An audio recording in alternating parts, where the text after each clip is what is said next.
Vamos lá, pessoal. Boa tarde a todos.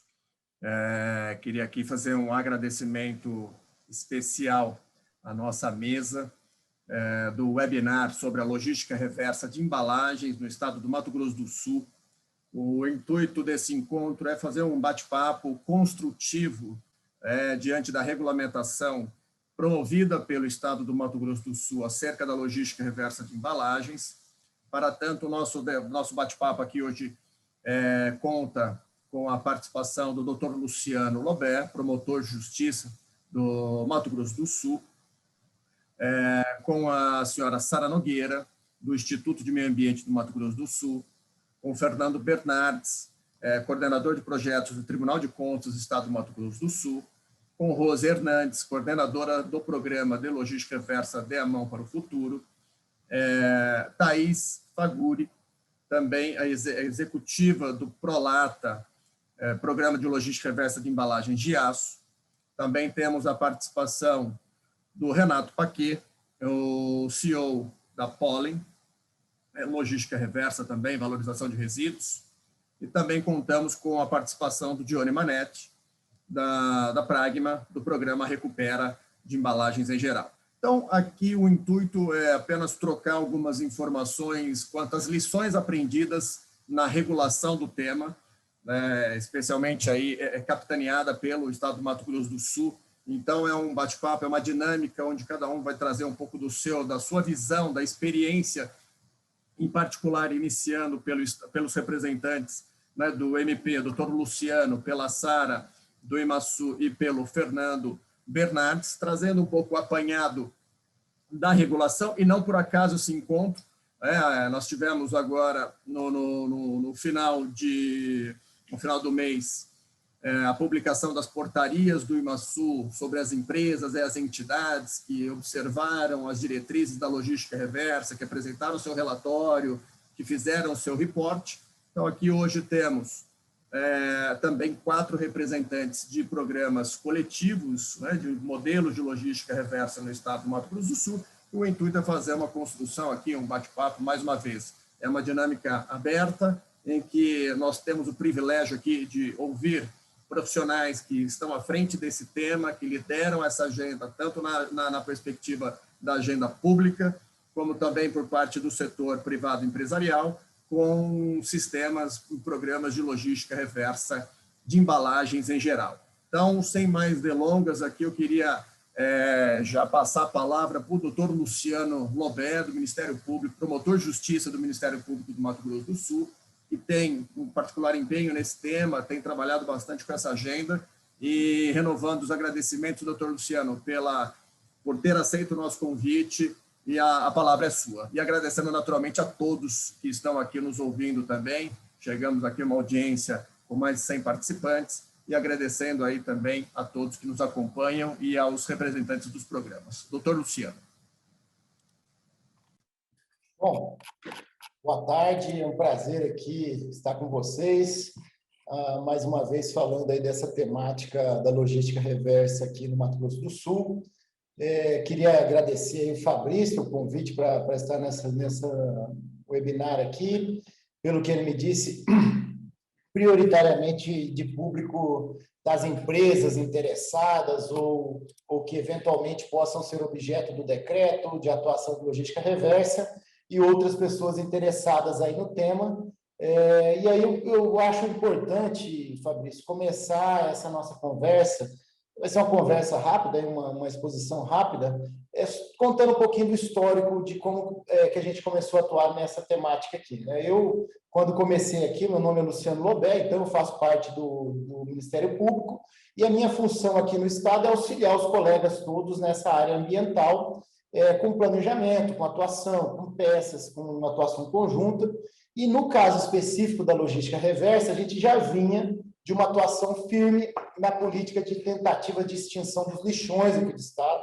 A gente contém o programa Resíduos Sólidos, disposição legal, em conjunto com o Imaçu, em conjunto com o Tribunal de Contas, e conseguimos, em 5 anos, reduzir de 80% dos municípios irregulares com lixões para 20%. Isso nos forçou a trabalhar na questão de resíduos sólidos e, em algum momento, na questão da coleta seletiva, da reciclagem, quando nos deparamos aqui em Campo Grande, através da atuação da nossa colega Luz Marina, com a situação de que muitos materiais não eram destinados ao aterro sanitário por ser inviável economicamente, fora a baixíssima adesão da coleta seletiva. E aí nós entramos na discussão da logística reversa, fizemos algumas reuniões inicialmente, tivemos pouca receptividade de uma boa parte do setor empresarial, especialmente porque naquele momento estava vigente ainda, como ainda está, se não me engano, o termo lá de cooperação, o acordo setorial feito pela coalizão, que previa cidades em que seria aplicado, e Mato Grosso do Sul, Campo Grande não estava nessa situação da logística reversa com aquele acordo setorial. Bom, nós argumentamos que, independente de estar no acordo ou não, tinha que ser implementado aqui no Estado essa questão da logística reversa, e fomos trabalhando nessa matéria, levantando informações, até o ponto que nós chegamos a levantar quanto não se cumpria de logística reversa no Estado, algumas iniciativas que tinham, e, com base nisso, a gente fez uma perícia de valoração dos danos decorrentes da não implementação da logística reversa. Como que foi feita essa perícia? Essa perícia usou os dados do acordo setorial, através tinha uma consultoria, a LCA, que embasava esse acordo, e aquelas próprias informações utilizadas naquele acordo, a gente aplicou para o Estado do Mato Grosso do Sul pela não aplicação. Então, se em 1 tonelada de vidro, naquele estudo, dizia que equivalia a tantos R$1.000 de economia ambiental ou de dano ambiental quando ia para um aterro ou para um lixão, nós usamos esses dados, como não estava sendo aplicado aqui em Mato Grosso do Sul, convertemos isso para Mato Grosso do Sul. Fizemos isso também em relação à questão do erário, uma vez que a logística reversa, segundo a nossa lei, determina que deve ser feita pelas empresas, pelo setor público e pelas empresas, pelo comércio e pelos consumidores. E caso o setor público participe, ele deve ser previamente acordado e remunerado. Como não tinha essa remuneração, nós fizemos um cálculo em relação ao poder público, ao prejuízo ao erário. E também aos catadores. No nosso entender, se tem uma parte da cadeia de reciclagem que não tem obrigação de fazer a reciclagem, mas sim o dever de ser remunerado e reconhecido, são os catadores. Porque ou a coleta seletiva e encaminhamento para reciclagem é feito pelo poder público, ou ele é feito pelo setor privado. Os catadores não podem pagar essa conta.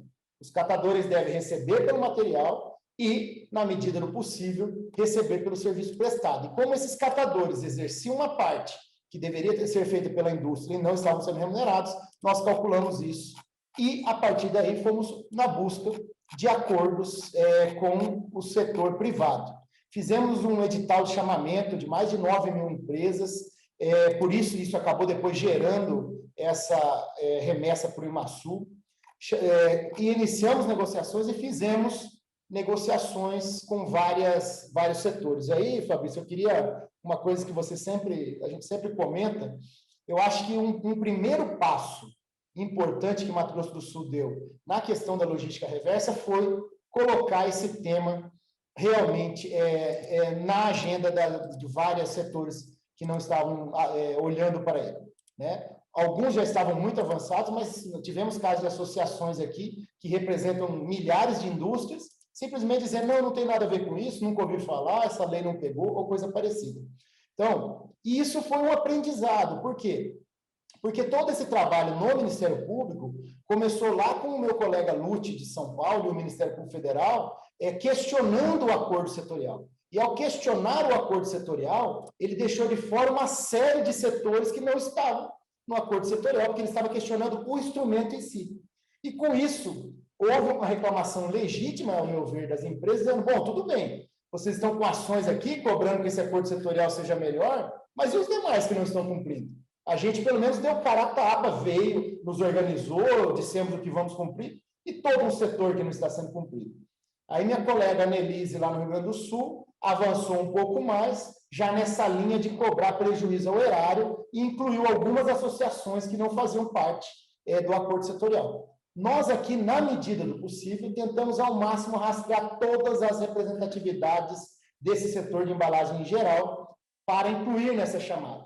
Claro, nunca vai ser completo, depois disso a gente até viu uma outra associação, porque é muito complexa essa questão comercial, por exemplo, só de cerveja tem 2 ou 3 associações que representam, de refrigerante tem mais 2 ou 3, então é muito complexo a gente do setor público conseguir identificar todo esse pessoal, mas na medida do possível, acho que a gente avançou bastante em abranger muito isso. Então, acho que esse é um primeiro registro do nosso trabalho.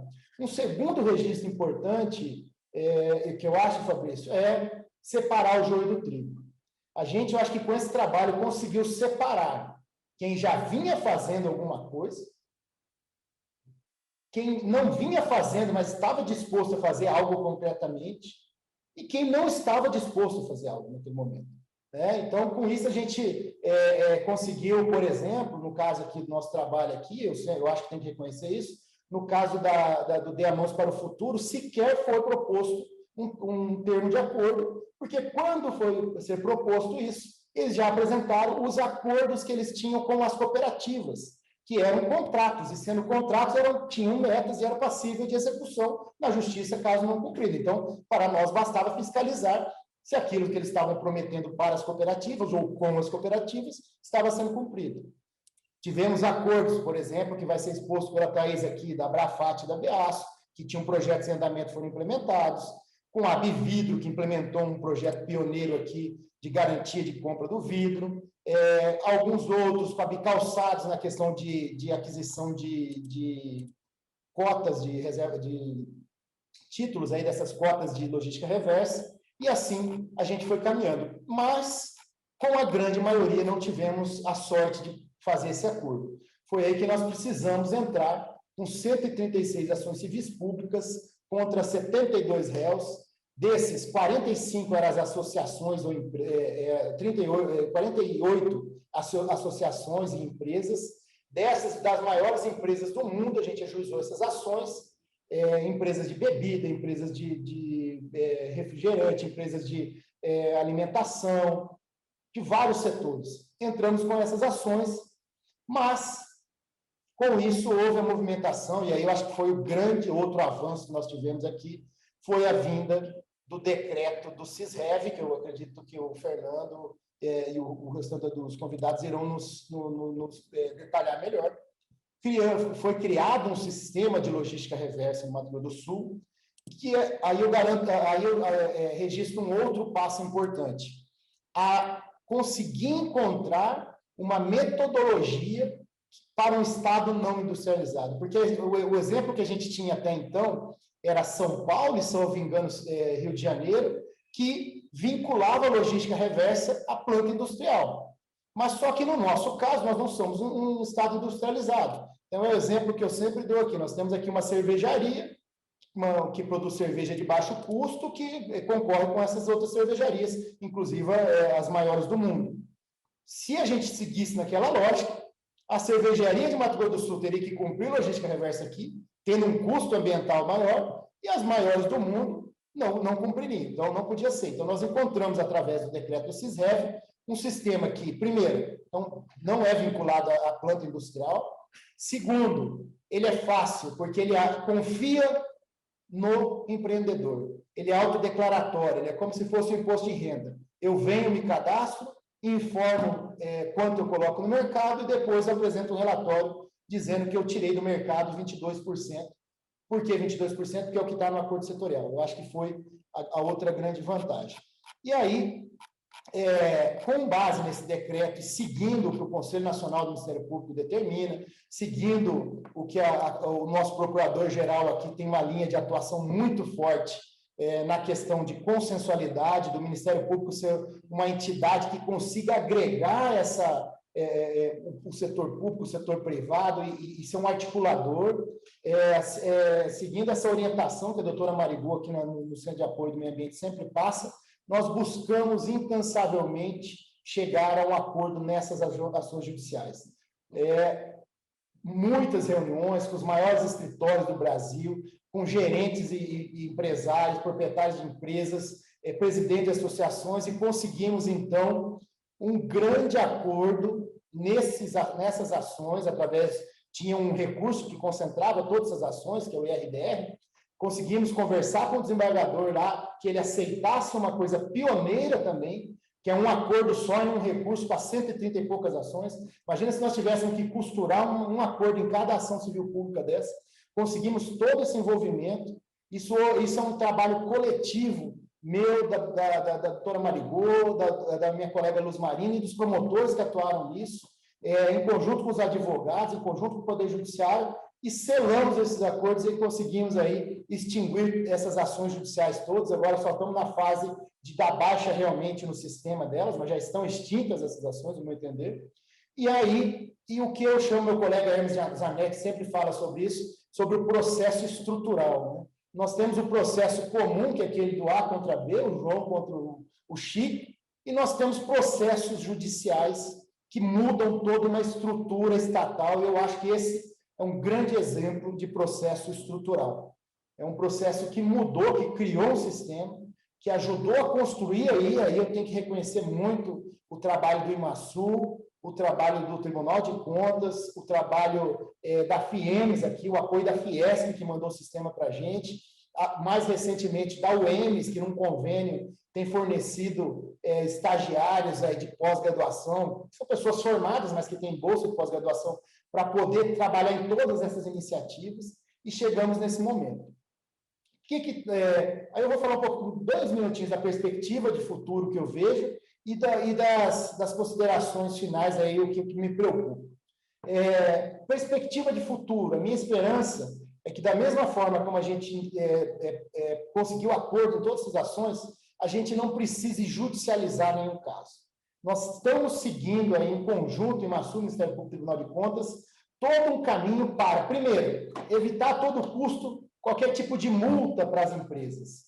É um sistema novo, todo mundo está aprendendo, nós estamos sendo case para o Brasil, então, na medida do possível, nessa linha, não ter multas, por isso que foi feito esse novo edital agora, chamando de novo quem não estava aí, dando oportunidade de reabertura do sistema, quem não complementou, complementar, para evitar isso. Mas, no que compete ao Ministério Público, lá na frente, se for comunicado que alguém não cumpriu isso, não teve adesão, as consequências que podem haver são uma ação civil pública, né? Inclusive calculando essa reparação do dano ambiental, do dano ao erário e do dano aos catadores, né? Inclusive com outras valorações de dano ambiental, agora que eu estou coordenando aí, junto com outros colegas no Conselho Nacional do MP, um trabalho de uma diretriz de valoração do dano ambiental, então outros elementos que podem entrar nessa valoração do dano ambiental. E, em segundo lugar, eventualmente, isso pode caracterizar o crime do artigo 68 da Lei de Crimes Ambientais, que é deixar de cumprir obrigação relevante ambiental. Então, nós temos um crime lá da Lei de Crimes Ambientais que pode caracterizar, inclusive no decreto do Mato Grosso do Sul, consta lá que essas obrigações de logística reversa são obrigações de relevante interesse ambiental, né? Então, é isso. Por fim, eu só queria trazer, uma outra linha que nós temos atuado, conseguimos aí semana passada uma boa notícia, o Estado reduziu o ICMS do vidro, da sucata do vidro, ao mínimo possível. Estamos com um grupo de trabalho com a Secretaria de Fazenda para ver se é possível reduzir outras alíquotas de outros materiais e também do frete. Por que do vidro? Porque o vidro hoje é o valor mais baixo que tem. O grande desafio que eu vejo, algumas coisas eu vejo como desafio. Primeiro, a questão da valorização dos resíduos, né? Especialmente o vidro, outros aí, como a gente pode valorizar mais esses resíduos, porque a partir do momento que isso tiver valor, há menos esforço para que a gente possa colocar esse material na reciclagem, né? Então, eu sempre cito de exemplo aqui o meu bairro tem coleta seletiva pelo poder público, mas quando chega um dia antes, passa lá uma F4000, umas 10, 15 pessoas, que você vê que é gente de pouca renda, não é nenhuma empresa, nem nada, que vai ali recolher o resíduo antes da passagem do caminhão, para que você veja quando tem valor comercial. O que fica para trás? Isopor aqueles plásticos metalizados e o vidro. Das últimas vezes, até o vidro estava sendo levado. Então, se todos os demais materiais tivessem o mesmo valor hoje que tem o papel papelão, PET, e que dirá o alumínio, quem sabe nós não precisaríamos nem ter iniciativas de coleta seletiva pública. O próprio sistema se remuneraria. Então, esse é um primeiro ponto. Segundo ponto, dificuldade da divisão dessa conta.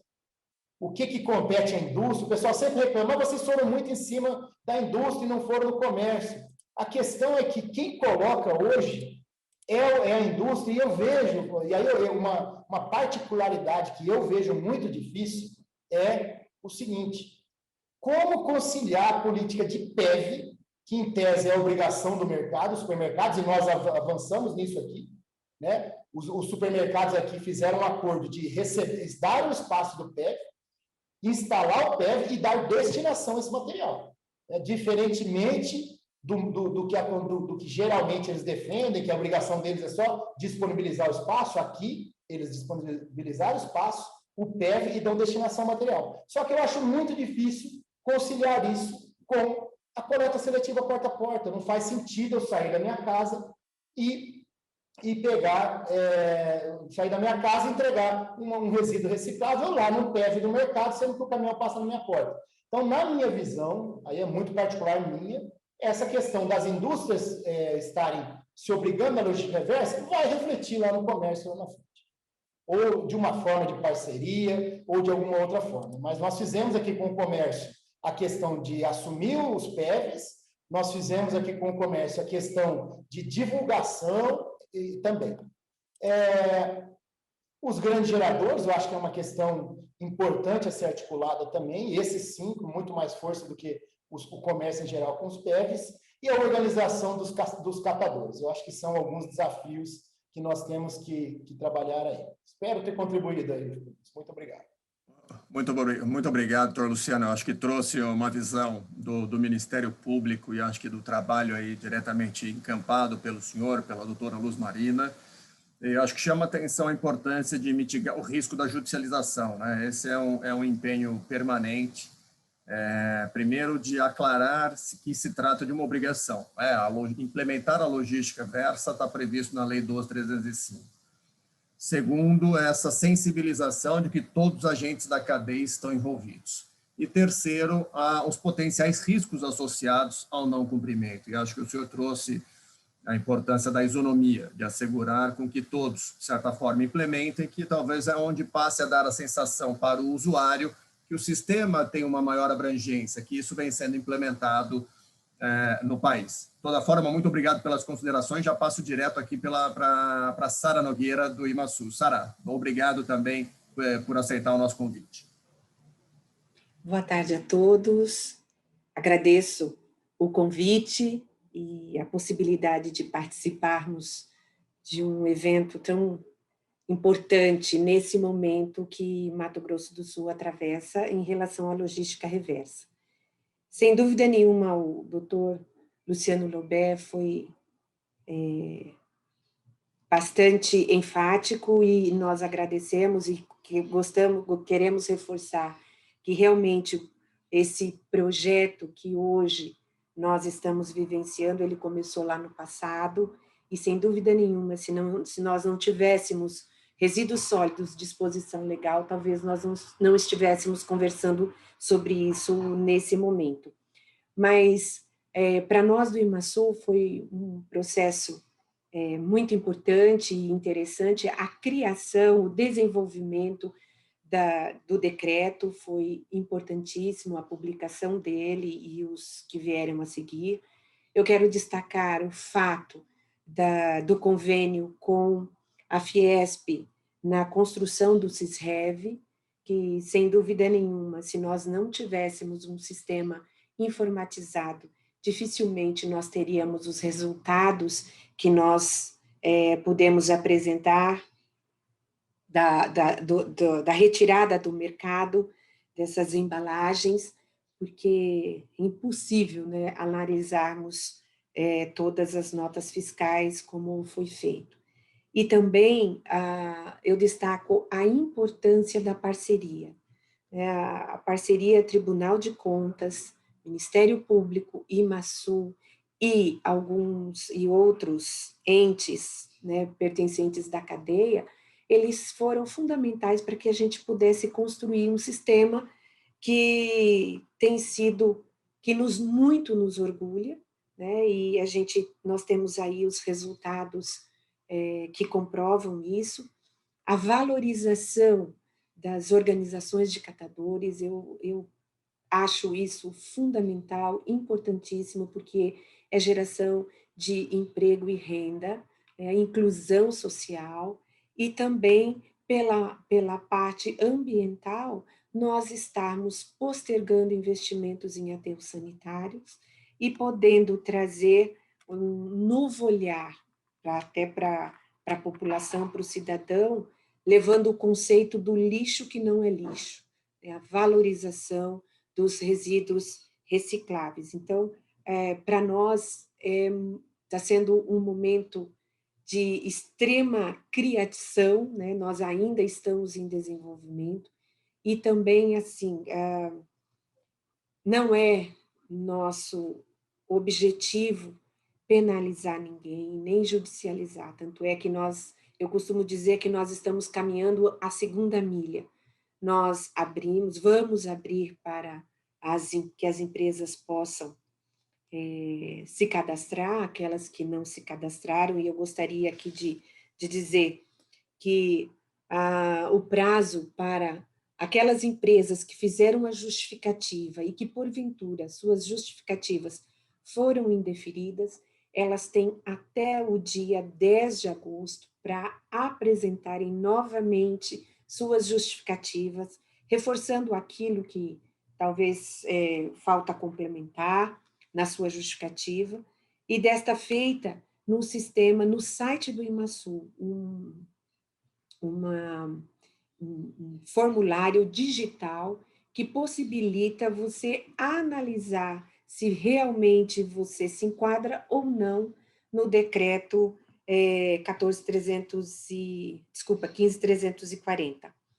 Outro ponto, ainda que essas justificativas, elas novamente sejam indeferidas ao término do dia 10 de agosto, essas empresas ainda terão a oportunidade de aderirem a um sistema já existente na criação que nós chamamos do módulo 2019 extemporâneo.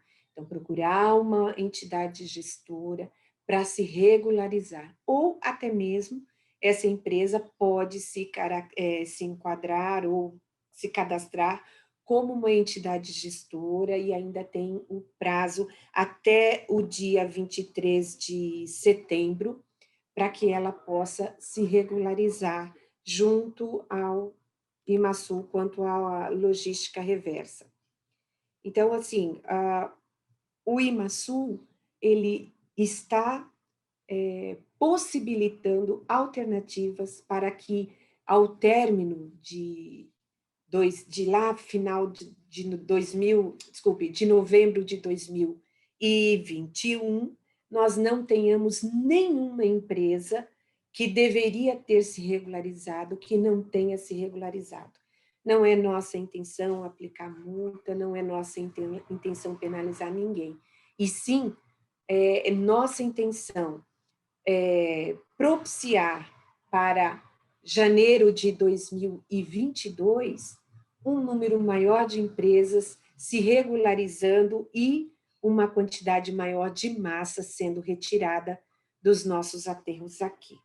Acredito que essas seriam a minha fala, e agradecendo a oportunidade de estarmos juntos aqui. Obrigada. Muito obrigado, Sara. Eu acho que foi precisa, né, nos próximos passos, os caminhos, e mais do que isso aqui, um agradecimento público por quem sempre teve uma ótima receptividade por parte do Estado, para o diálogo, para a cooperação, para fins de esclarecimento. O Estado, leia-se aqui representado tanto pelo Ministério Público como pelo IMASU, e aqui o Fernando no Tribunal de Contas, sempre foi extremamente receptivo. Sempre que houve possibilidade, olha, precisa entender esse ponto. Vocês sempre se mobilizaram para explicar, se dedicaram para entender alguns pontos, algumas particularidades. Vocês publicaram um manual de interpretação sobre o regulamento.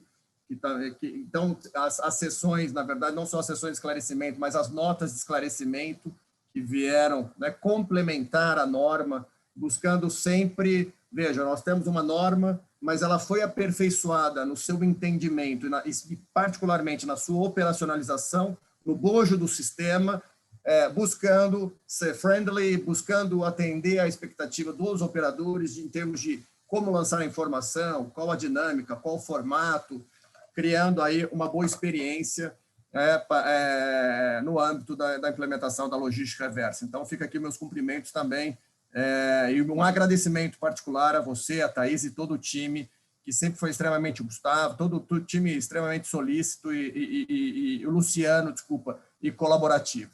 Então, muito obrigado. Já passo aqui diretamente para o Fernando Bernardes, engenheiro, e que tem aí também um trabalho importante junto à construção do tema logística reversa, né, de embalagens em particular. Bom, boa tarde a todos. Quero agradecer também o convite aí do Fabrício. Eu acho que esse evento é muito importante para a gente debater os próximos passos, mas antes eu acho que é um prazer estar participando do evento, primeiro junto com meus colegas aqui do Mato Grosso do Sul, mas principalmente aí a figura da Rose, da Thaís, que eu acho que foram as primeiras discussões ali que me fez olhar um pouco melhor para a logística reversa, que a gente começou a aprender. Então, é muito gratificante estar discutindo depois de alguns anos de novo, a gente já com alguns resultados, onde tanto a Rose e a Thaís, que começaram aqui com a gente principalmente, estão fazendo parte dentro das entidades gestoras, vamos dizer assim, que cumpriram os resultados. E é claro também o Dione e o Renato, que a gente veio construindo ao longo do prazo. Mas basicamente a Rose e a Thaís, eu não posso deixar de ressaltar isso, porque foram elas que começaram essa discussão aqui com a gente. Então, isso é muito legal. A Sara e o Dr. Luciano contaram um pouco de toda a lógica do Mato Grosso do Sul, como é que isso aconteceu, então acho que eu não vou gastar mais tempo falando um pouco disso. Eu acho muito importante, talvez, falar das próximas fases, né? Então, nós tivemos aí 74% das empresas cumpriram, mais de 17 mil toneladas de materiais comprovados que foram retornados ao ciclo produtivo. Tem um link no YouTube para quem quiser ver com um pouco mais de calma esses resultados. Agora, é importante nós falarmos que fase nós estamos, né? Então, o sistema está aberto agora do dia 1 de julho a 31 de julho para aquelas entidades gestoras e empresas que precisam complementar alguma documentação ou fazerem, e isso é muito legal, porque a Sara pode até falar, tivemos várias conversas muito produtivas, nos parece que a gente vai ter o universo de 100% cumprindo os resultados, o que mostra que o sistema é totalmente plausível e possível de seguir nessa lógica. E nesse período também está aberto o quê? Para as empresas apresentarem justificativas. Então, nós temos lá algumas empresas que tiveram as justificativas indeferidas, seja por algum problema na análise técnica, seja por alguma falta de complementação de documentação. Então, agora nós conseguimos informatizar um pouco mais, vai ficar muito mais fácil de ser analisado. As empresas aderentes que possivelmente entrarem ali, eu até compartilhei o link aqui no nosso chat do site onde está o formulário para apresentar essas justificativas. É muito simplificado, gente. Quem a gente quer saber? A empresa vende por meio da cadeia. Eu vendo fécula de mandioca para a empresa que vai fazer a tapioca. Eu não comercializo embalagem pós-consumo. Coloque um site, o seu portfólio de produtos, tem um espaço ali. A gente quer alguma resposta técnica, assim, né? Não precisamos de pareceres ou procurações jurídicas para fazer todo o embasamento. É basicamente alguma coisa simples. Após esse período de cumprimento de pendência e justificativa, o sistema abre de 10 de agosto a 23 de setembro para aquelas empresas que não se cadastraram, né, se cadastrarem. Então, a gente chama isso aí de período 2019 extemporâneo. Todas as entidades gestoras, inclusive as regularidades, as que foram regulares nesse primeiro momento, vão ter oportunidade de abrir novos sistemas nesse módulo 2019 extemporâneo e cadastrar novas empresas aderentes para fazer o cumprimento ali dos seus resultados. Então, nessa lógica, a gente espera que a gente consiga trazer mais indústrias, dar espaço para mais discussões, mais aprendizados. E eu acho que a mensagem é essa: o Mato Grosso do Sul sempre foi super transparente, tivemos muito sempre de portas abertas para discutir, para tentar entender as especificidades de cada sistema, e eu acho que isso foi muito bem receptivo. E os resultados não são só do Mato Grosso do Sul, acho que as entidades gestoras, principalmente, e as indústrias, né, que mais fomenta isso, têm grande responsabilidade, porque sem elas, como foi colocado na fala do Dr. Luciano e na fala do Fabrício, a gente poderia estar discutindo ainda na esfera do judiciário, e aí a gente não ia estar tendo esses grandes resultados, né? Então, acho que o grande passo aqui no Mato Grosso do Sul foi entender que sair dessa esfera jurídica para a esfera técnica, a gente conseguiu avançar, trazer melhores resultados e talvez até economia para o sistema. E eu quero ressaltar que para o Tribunal de Contas, que foi o principal olhar, que era desonerar o poder público, a gente está muito satisfeito, porque esses primeiros resultados mostraram investimentos no Estado em torno de 16 milhões, uma desoneração do poder público em torno de 7 milhões, mais de 600 postos de trabalho criados. Então, assim, os resultados eu acho que ainda está longe de um ideal, mas já são muito satisfatórios. E nessa primeira fala, acredito que é isso, estamos sempre à disposição para atender a qualquer dúvida, a aprender, e muito obrigado.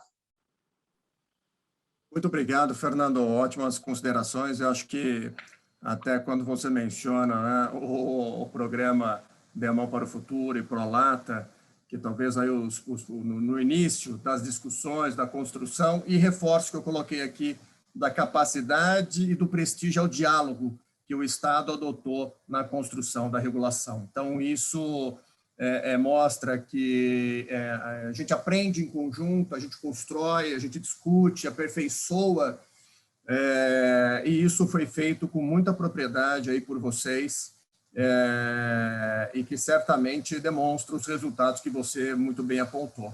Então, e agora nós temos aqui, né, uma contextualização que será feita também pelos programas de logística reversa de embalagens. Eu acho que, inclusive, o intuito aqui do nosso bate-papo é essa construção, são lições aprendidas. Nós estamos aqui trabalhando com essa troca de informações. Fico muito aqui também honrado com a nossa audiência aqui, que já ultrapassamos aqui, já chegou a bater 200 pessoas aqui acompanhando. Eu sei que são 200 profissionais que estão envolvidos com esse tema, que se preocupam, que querem ou já querem fazer melhor e estão olhando para frente com base na experiência e no trabalho conduzido pelo Mato Grosso do Sul. Então, eu já passo aqui a palavra para a Rose Hernandes, que é a coordenadora do programa Dê a Mão para o Futuro, diretora da ABPEC, Associação Brasileira de Cosmética e Perfumaria, para que possa aqui trazer um pouco, foi mencionada expressamente pelo Dr. Luciano, né, na época, inclusive, das discussões de inquérito civil, também a referência feita pelo Fernando. Rose, a palavra é sua. E muito obrigado por ter aceito o nosso convite. Fabrício, obrigado, boa tarde a todos, obrigado, doutor Luciano, Fernando, que mencionaram. Acho que a gente tem um contato aí de longa data, né, realmente. A ABPEC já vem há muito tempo atuando na questão da responsabilidade pós-consumo das embalagens, se antecipou, inclusive, à publicação da Política Nacional de Resíduos Sólidos e criou já em 2006, né, então, o programa Dê a Mão para o Futuro, com o objetivo de viabilizar a recuperação e correta destinação das embalagens pós-consumo, e utilizando um modelo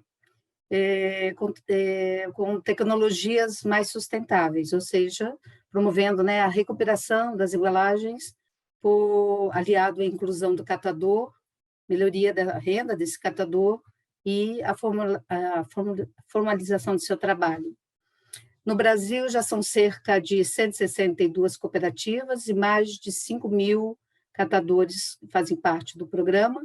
De 2013 a 2020, o programa recuperou mais de 655 mil toneladas e fazem parte 196 empresas associadas e aderentes que são associados da ABPEC e também da ABIPLA e da ABIMAP.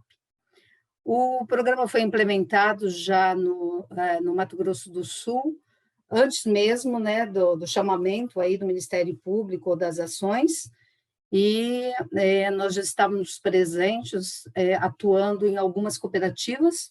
Hoje nós temos 107 catadores participando do programa no estado.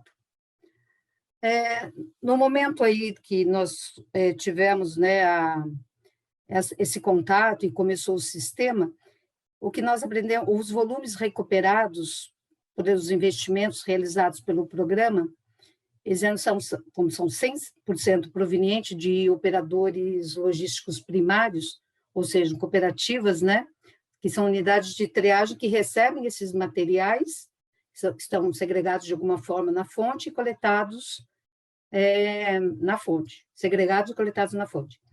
E daí nós percebemos, havia uma necessidade urgente da formalização desse mercado. Então, nós estávamos sempre muito formalizando as cooperativas, legalizando as cooperativas, mas muitas ainda, ou nenhuma cooperativa ainda emitia nota fiscal, principalmente no Mato Grosso, era muito na base de recibo.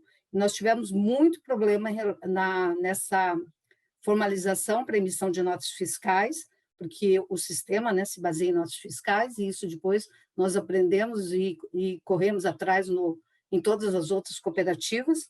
Nós iniciamos, então, com nenhuma cooperativa, hoje nós já temos 90% das cooperativas no Brasil emitindo notas, e o grande esforço, a grande dificuldade em relação a essas cooperativas, né, se regularizarem para a emissão das notas fiscais, é uma pendência que sempre existe aí, que são dívidas, principalmente com os estados, e são dívidas antigas e valores, algumas vezes, até expressivos.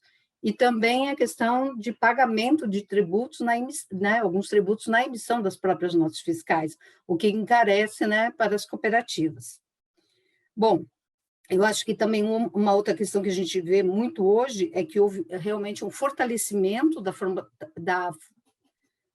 formalização desse mercado por via dos programas estruturantes, e que passaram, né, a aportar recursos e dar capacitação e acompanhar mais essas cooperativas. E esse incentivo à formalização por meio de notas, ele também garante um pouco mais que a gente consiga rastrear, né, exista um lastro, na verdade, em relação a esses materiais. Eu acho que a interlocução com o IMASU e com o pessoal do IMASU e do Tribunal de Contas, ele ajudou muito, né, toda vez que nós tínhamos algum problema em relação ao sistema, fomos prontamente atendidos, e o que resultou é que a gente conseguiu atender, né, e cumprir as metas e nosso objetivo, né, de recuperação no Mato Grosso do Sul. Acho que, muito resumidamente, seria isso. Eu queria agradecer também, mais uma vez, aí a participação de vocês. Eu acho que traz um contexto da implementação do programa,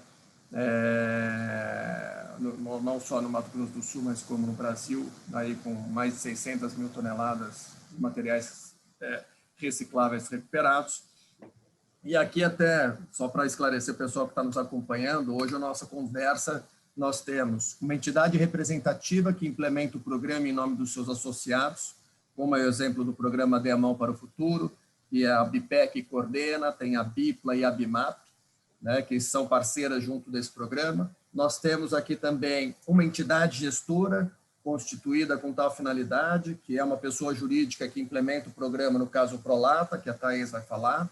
E temos aqui duas empresas que atuam na implementação do programa de logística reversa também, em nome de privados, né, das empresas que, porventura, não estão numa associação, não estão numa entidade gestora, têm como opção ir ao mercado e buscar as suas soluções de logística reversa, aqui representado pelo Renato Paquet, da Pollen, e pelo Dione Manetti, da Pragma, do programa Recupera. Então, isso é para mostrar. Sempre falo, né, das soluções híbridas conjuntas para buscar atender a logística reversa, e o evento traz isso aqui para deixar claro, o pessoal que nos acompanha, essa multiplicidade de soluções.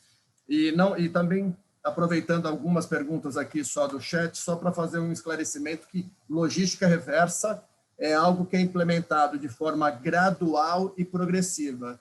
Veja, não terá logística reversa no Brasil de uma hora para outra, de um ano para o outro, e em todos os municípios de forma imediata. Então, isso é algo a ser construído, e por isso que quanto mais aderentes, mais empresas cumprindo com a sua obrigação, melhor a gente vai ter essa cobertura no país. Mas, lógico, lembrando que o pressuposto da logística reversa de embalagens é a viabilidade técnica e econômica. Então, nós temos que cadenciar uma implementação gradual, progressiva, com pilares técnicos e econômicos sólidos, porque não adianta, eu quero tanto.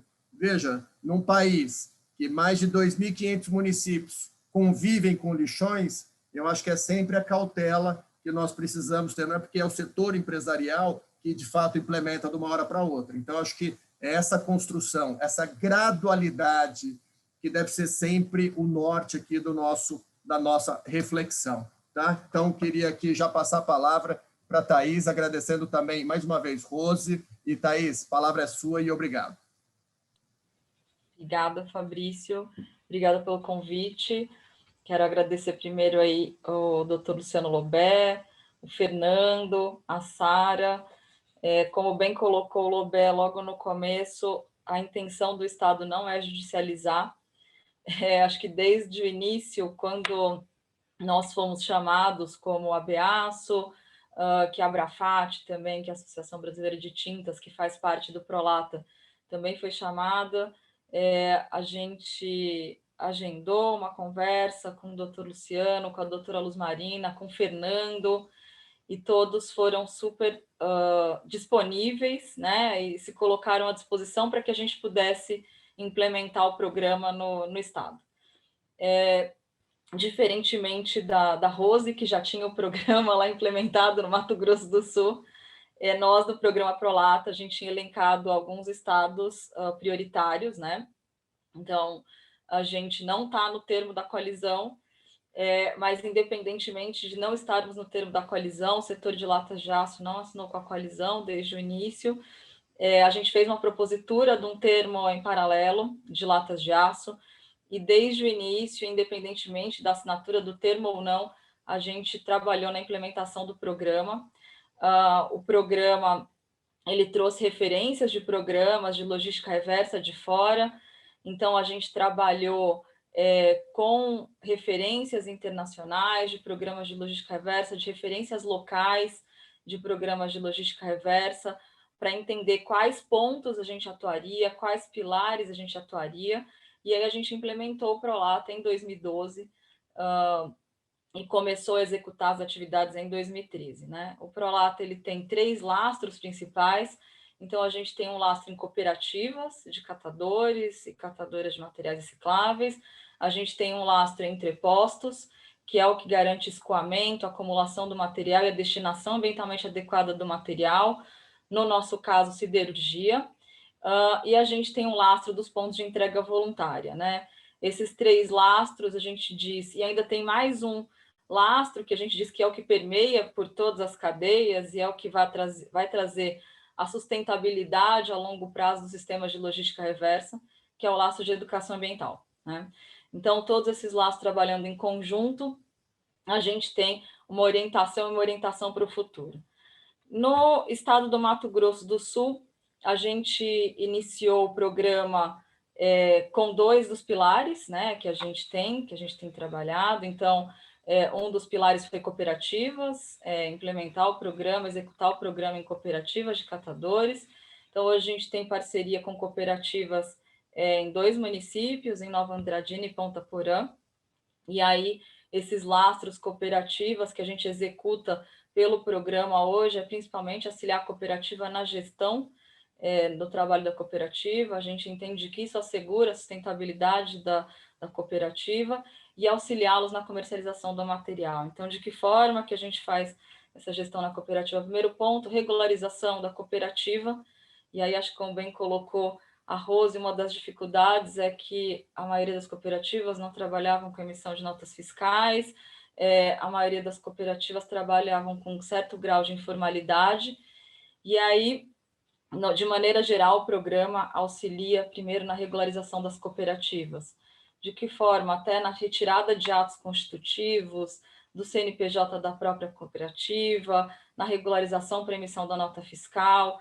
A gente entende também em relação a essas dívidas, né, Rose, que as cooperativas acabam tendo com os municípios ou com o próprio Estado, dívidas federais, então a gente começou a auxiliar também nessa questão da regularização. Em alguns casos, a gente conseguiu anistiar as dívidas, em outros casos, a gente regularizou e pagou a dívida pela cooperativa para que ela pudesse regularizar de fato. O outro ponto em relação à gestão é trabalhar o layout das cooperativas com foco na melhoria do trabalho do cooperado, na segurança do trabalho e na produtividade da cooperativa, né? Então, a gente vem executando, e a gente iniciou isso no ano de 2019, alguns métodos nas cooperativas, como, por exemplo, o método Kaizen, pode parecer estranho para a cooperativa, mas a organização da cooperativa é preciso para que ela tenha uma melhor produtividade e melhor segurança no trabalho. E aí, atrelado à segurança, a gente entra também nas cooperativas com a doação de EPIs, com o trabalho de saúde e segurança no trabalho nas cooperativas, com base na NR7 e NR9, que são super importantes para a execução do trabalho. Obviamente que também temos o lastro dos treinamentos, a gente tem os consultores locais, aí no Mato Grosso do Sul a gente tem uma empresa de consultoria que acompanha as cooperativas nessa gestão do dia a dia.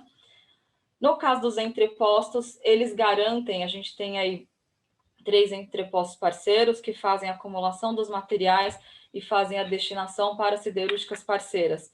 Isso para que a gente consiga garantir a rastreabilidade dos materiais, né? Então, não adianta nada a gente ter uma ponta solta e não ter a rastreabilidade do material, em que ponto esse material foi revalorizado. Então, necessariamente tem que ser destinado para uma das 3 siderúrgicas parceiras do programa. A gente tem 2 dos maiores grupos siderúrgicos, uma é a maior recicladora da América Latina, a outra é a maior recicladora do Brasil, e a outra é a única produtora de aço para embalagens no Brasil. Então, com essa ponta, a gente fecha a rastreabilidade do material. Próximos passos para o estado do Mato Grosso do Sul, a gente entende que obviamente, prospectar parcerias com o varejo, para que a gente tenha pontos de entrega voluntário, parceiros com as redes de varejo, para destinação e para garantindo a rastreabilidade desses materiais. E, não menos importante, um termo firmado aí com o IMASU, né, Sara, que a gente já discutiu, uma possibilidade de termo, que a gente tem hoje é um termo de cooperação com o Ministério Público, né, mas a gente entende que tem que ter um avanço, sim, e para que a gente consiga, inclusive, implementar aí o lastro de educação ambiental. Hoje a gente vem trabalhando educação ambiental com capacitações de redes de ensino. A gente aprendeu muito com a pandemia, com o início da pandemia no ano passado, em relação a essas capacitações. A gente estava super preocupado como que a gente vai executar, era sempre tudo presencial, e a gente teve resultados muito expressivos em relação a isso. Em relação a nossas metas no estado do Mato Grosso do Sul, as nossas metas são as mesmas metas das metas federais, então a gente tem uma meta de 28%.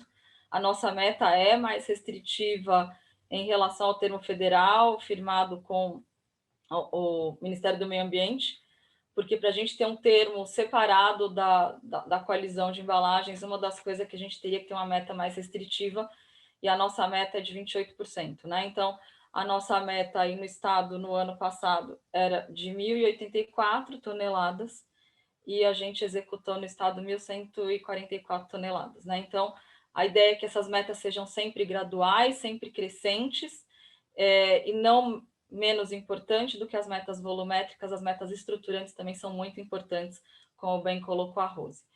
Então, acredito que nossos próximos passos sejam esses, a implementação em parceria com o PEVs. Super concordo com o que o Dr. Lobé colocou no começo, em relação aos pontos de entrega voluntária, né, que só a cessão do espaço não faz com que ele faça parte de logística reversa, e a gente tem trabalhado isso hoje no programa.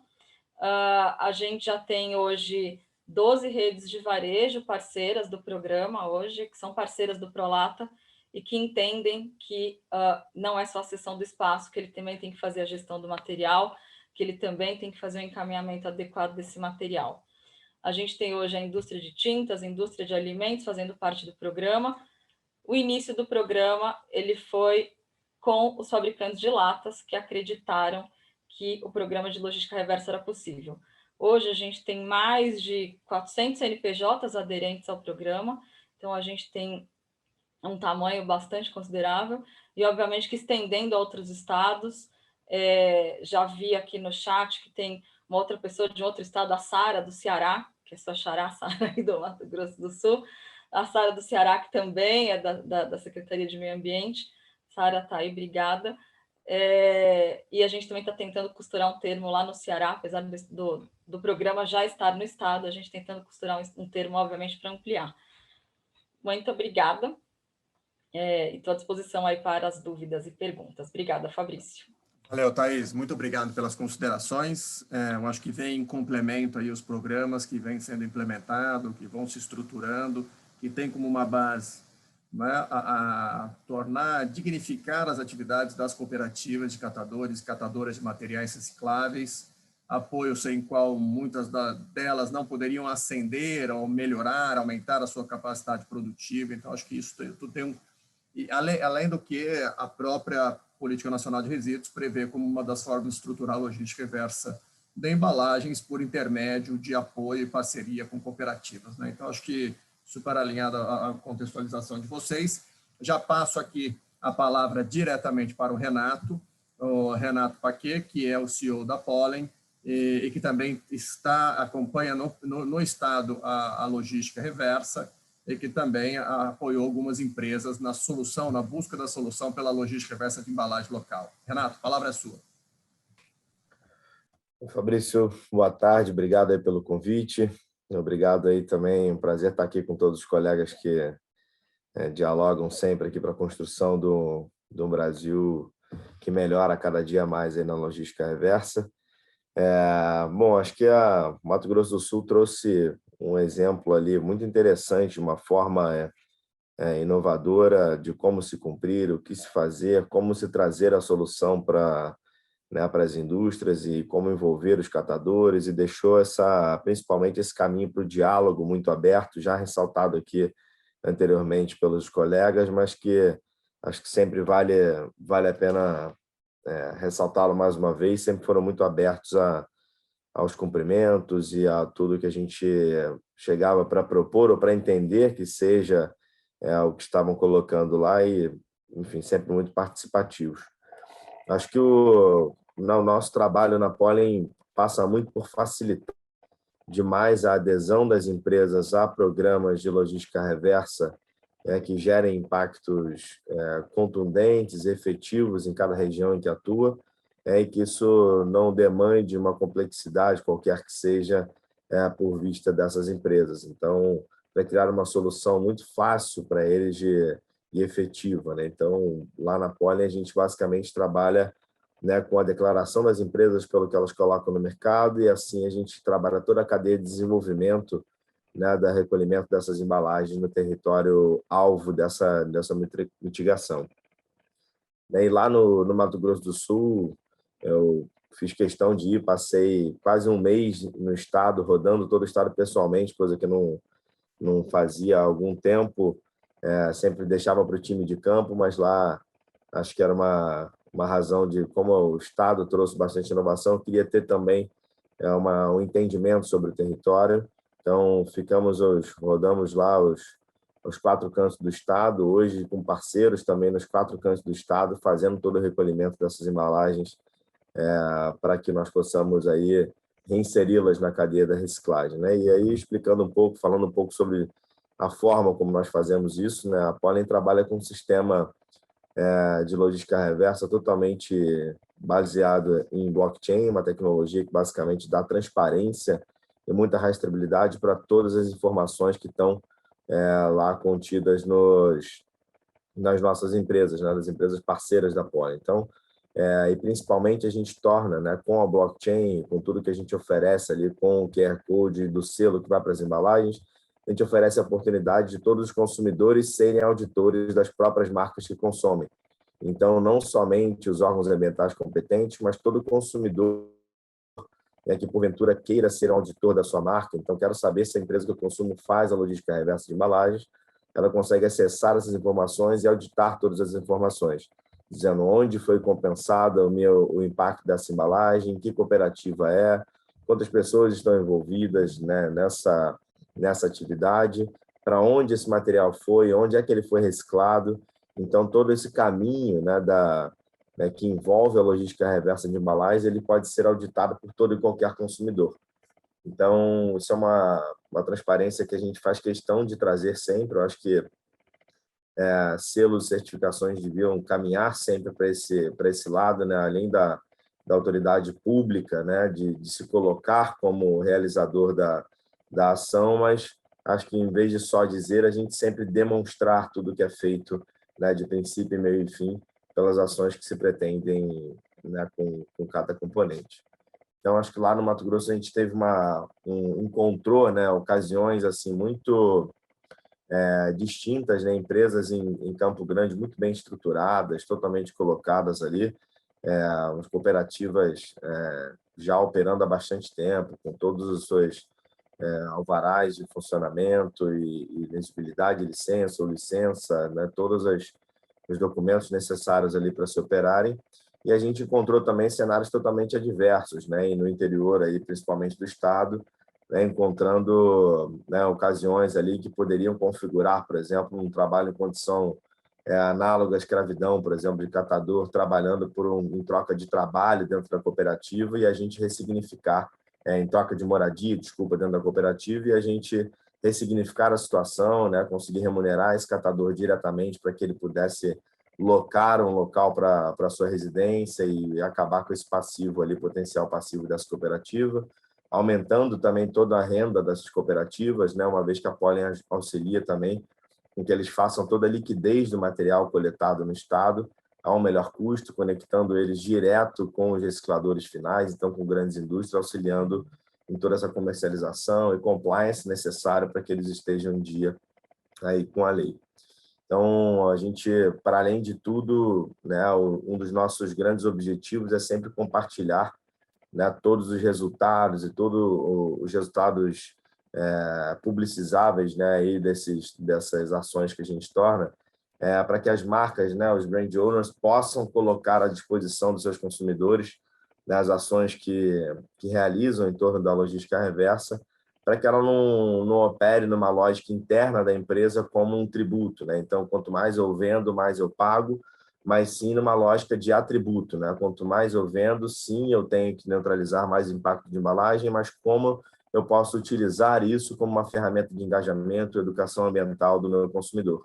Então, dessa forma, quando a gente torna transparente toda a ação que a empresa toma ali para a logística reversa, a gente acaba tendo engajamento muito interessante dos consumidores, que acabam comprando essa causa da logística reversa, né, e separando melhor o seu resíduo, porque sabem que ali, de fato, vai haver a reciclagem se o consumidor, elo tão importante e fundamental para a logística reversa, estiver envolvido e consciente sobre aquilo que é a logística reversa.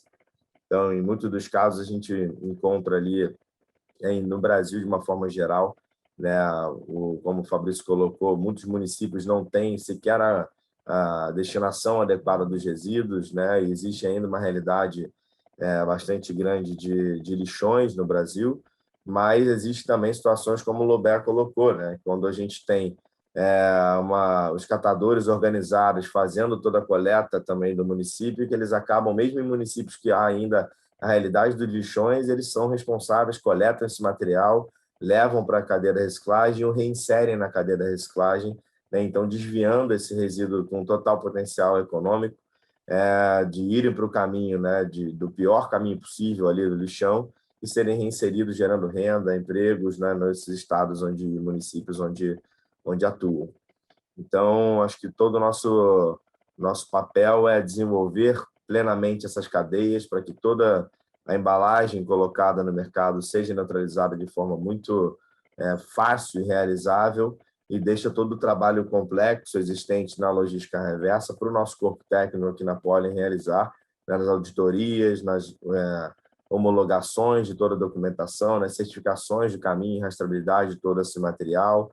Então, tornando isso um ativo, né, da empresa que o cumpre, né, que cumpre a lei, como uma ferramenta de engajamento ambiental de uma forma geral. Isso fez com que a gente tivesse uma adesão muito forte ao nosso programa, né, a tudo que fazemos aqui na Pólen como solução no Mato Grosso do Sul, né, e feedbacks muito positivos das empresas, né, que se colocavam ali, né, numa solução simples de se realizar e que entregava tudo aquilo que elas precisavam e que era necessário para elas ficarem em dia com suas obrigações no Estado.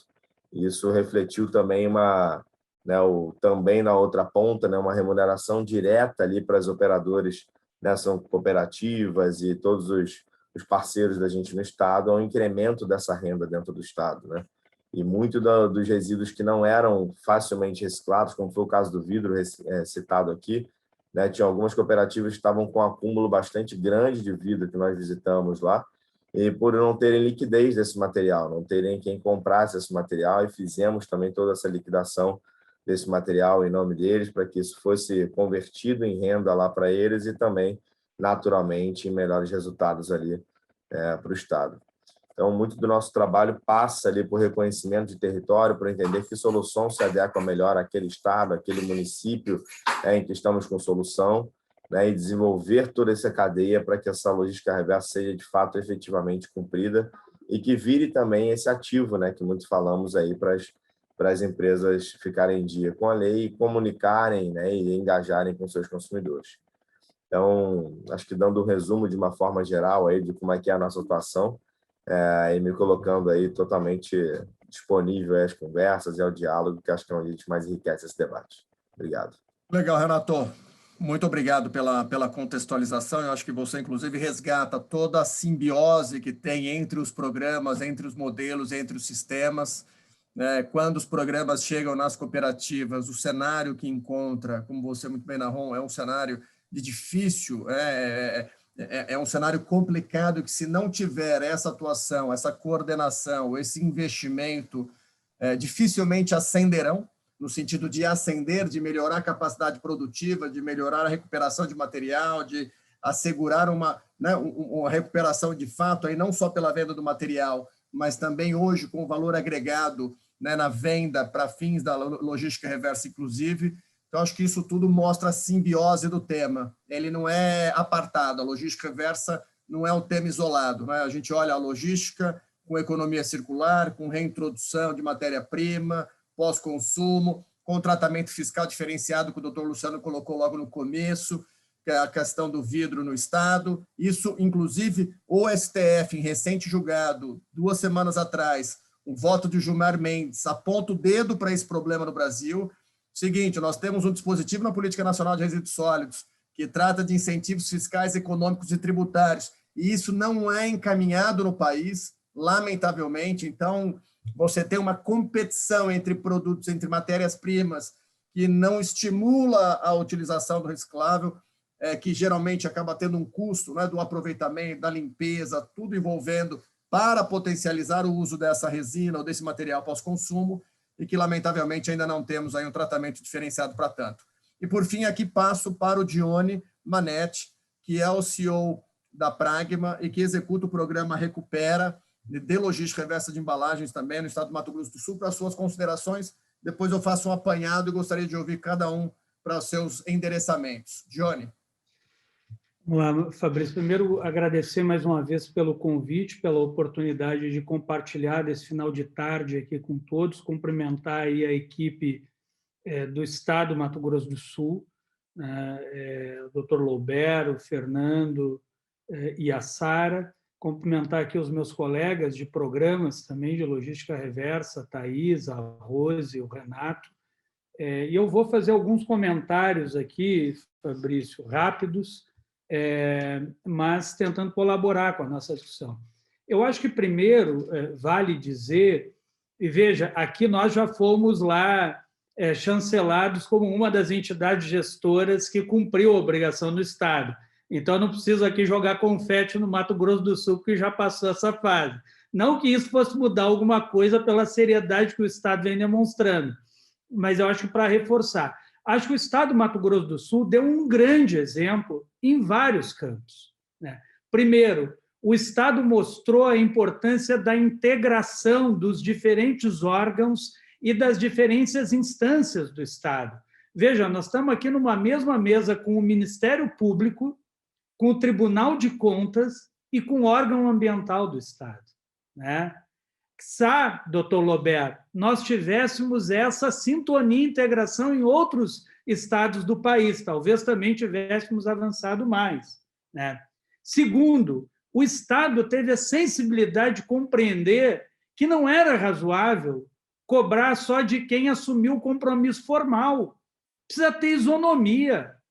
Nós, no ano 2017, tivemos um decreto 9177 que promoveu a isonomia entre as empresas. E o Estado do Mato Grosso do Sul teve essa compreensão, inclusive, antes do próprio decreto 9177. Então, o Estado dá mais uma demonstração que é o seguinte: nós não estamos aqui para ver quem é bonito ou quem é feio. Existe uma lei e todo mundo tem que cumprir. Basicamente isso foi o que o Estado fez. Terceiro, o Estado construiu um modelo que desburocratiza o processo de cumprimento da obrigação. E isso faz uma grande diferença. Porque, veja, no Estado do Mato Grosso do Sul, assina termo de compromisso quem quer. Quem não quer assinar o termo de compromisso, cadastra a sua entidade gestora lá e cumpra a sua obrigação. Quer dizer, quarto, o sistema disponibilizado fez uma grande diferença para todos nós, porque ele automatizou o processo. Óbvio que, mesmo automatizando, abriu a possibilidade de se tratar as especificidades de cada situação. Não era para tudo que todos os programas tinham as suas notas de entrada. Mas aqueles que não tinham a oportunidade, então, de ou apresentar documentos comprobatórios que pudessem resolver a ausência das notas de entrada, mas para aqueles que já tinham seu processo organizado, automatizou a análise do resultado. Faço um parênteses aqui, que é um desafio, e a gente tem conversado em algumas rodas, né, Fabrício? Nós temos hoje um sistema no Mato Grosso do Sul que faz isso. Mas, a nível de Brasil, nós ainda carecemos de uma centralidade dessas informações que nos permita ter a segurança de que a massa de um programa não está sendo aproveitada por outro. Esse é um desafio, né, que talvez no Brasil a gente não tenha a capacidade que o Estado do Mato Grosso do Sul teve, mas que o setor privado precisa resolver, né, Rose? A gente tem conversado também um pouco sobre isso, né? Acho que é a articulação dos programas, das entidades gestoras que tem que buscar essa solução para dar segurança não só para o Estado, mas para as próprias empresas que aderem aos nossos programas. Então, sobre o Estado, eu queria deixar aqui essa mensagem, e tenho, né, doutor Lober, feito um pouco de comercial aí do modelo do Mato Grosso do Sul com todos os estados que nós estamos reunindo. Tenho dito isso. Veja, precisamos facilitar o modelo, né? O Estado do Rio de Janeiro, por exemplo, teve uma iniciativa absolutamente meritória, não há nenhuma dúvida disso, mas a gente ainda tem uma dificuldade lá por conta do modelo do sistema, e a gente tem falado muito do modelo do Mato Grosso do Sul. Então, eu queria deixar aqui o meu reconhecimento pela iniciativa do Estado, a maturidade do Estado, e não posso deixar de terminar nesse campo, Fabrício, deixando de reconhecer aquilo que você já falou, né? Poucas vezes eu tive a experiência de ser tão bem atendido e ter retornos tão rápidos por parte de um Estado, né? E não tenho aqui, se tivesse, Sara, críticas, o faria, porque acho que esse é o espaço, inclusive, para a gente evoluir juntos, mas não tenho o que falar. Acho que todos os setores do Estado envolvidos com esse tema sempre nos responderam, né, e sempre nos atenderam quando a gente tinha necessidade de esclarecer alguma dúvida. Segundo ponto, Fabrício, que eu quero trazer aqui é o tema dos programas, e para todos nós é muito desafiador. Eu estava lá no início, quando a gente formulou a proposta de acordo setorial de embalagens, né? Vejo que o César está aqui conosco, o secretário executivo da coalizão, e lá atrás eu dizia o seguinte, alguém perguntava, mas você defende com unhas e dentes esse modelo, esse é o melhor modelo que existe? E eu dizia, não é o melhor desenho que existe. Mas se a gente não sair da discussão na volta da mesa e começar a aplicar algo concreto, material, para a gente testar o que está bom, o que está errado e o que tem que ser melhorado, nós não vamos andar para frente. E eu tenho certeza que a assinatura do Acordo Setorial no ano 2015 foi muito importante para a gente olhar um modelo sendo implementado e poder verificar o que nós podemos aperfeiçoar dele. Hoje existem vários modelos, e eu particularmente sou daqueles que não acho que tem modelo pior ou modelo melhor. Existem formas de que a obrigação seja cumprida, e as empresas têm que ter essa escolha. Eu, aqui com o programa Recupera, me localizo na quadra dos programas que a gente chama programas estruturantes, e que, inclusive, o Dê a Mão para o Futuro foi uma grande referência para todos nós, porque é um programa que vem de muito antes, né, Rose? Eu, quando conheci a Rose, foi numa época ainda que não tinha acordo setorial, não tinha, né, nada disso, e a gente já conversava do que fazer. Então, nós aqui com o Recupera construímos uma solução que, ao longo desses 3 últimos anos, atendeu 2.000 catadores, foram mais de 100 cooperativas. Esse ano, 2021, a gente está superando as 100.000 toneladas recuperadas. No ano de 2020, analisamos a nossa capacidade de mitigação de emissão de gases e conseguimos aí contribuir também nesse aspecto. E para o nosso programa, a iniciativa do Mato Grosso do Sul foi muito importante, porque a gente conseguiu chancelar um modelo e passar pelo crivo do Estado, que é o órgão que regula do ponto de vista ambiental, para nos dizer se a gente cumpre ou não. E nós não estamos preocupados se a gente cumpre para ser melhor ou ser pior. A gente tem que cumprir porque é uma obrigação nossa que oferecemos soluções para as empresas. E a gente está muito contente com o resultado que obteve lá. Por fim, e aí concluo, Fabrício, dizer que o doutor Loubert trouxe alguns temas aqui que, para mim, são muito caros e que, me parece, doutor Loubert, nós precisamos dar uma dimensão cada vez maior para eles, né? O que nós precisamos entender, né? O Betinho, lá atrás, que foi responsável pela campanha contra a fome e a miséria no Brasil, ele dizia que as pessoas têm pressa porque as pessoas têm fome, né? Eu acho que, infelizmente, isso continua verdadeiro hoje, né? Mas eu aplicaria essa frase do Betinho hoje também para a questão ambiental, né? O meio ambiente tem pressa, porque ele está se perdendo. A gente está vendo os impactos climáticos hoje baterem na nossa porta.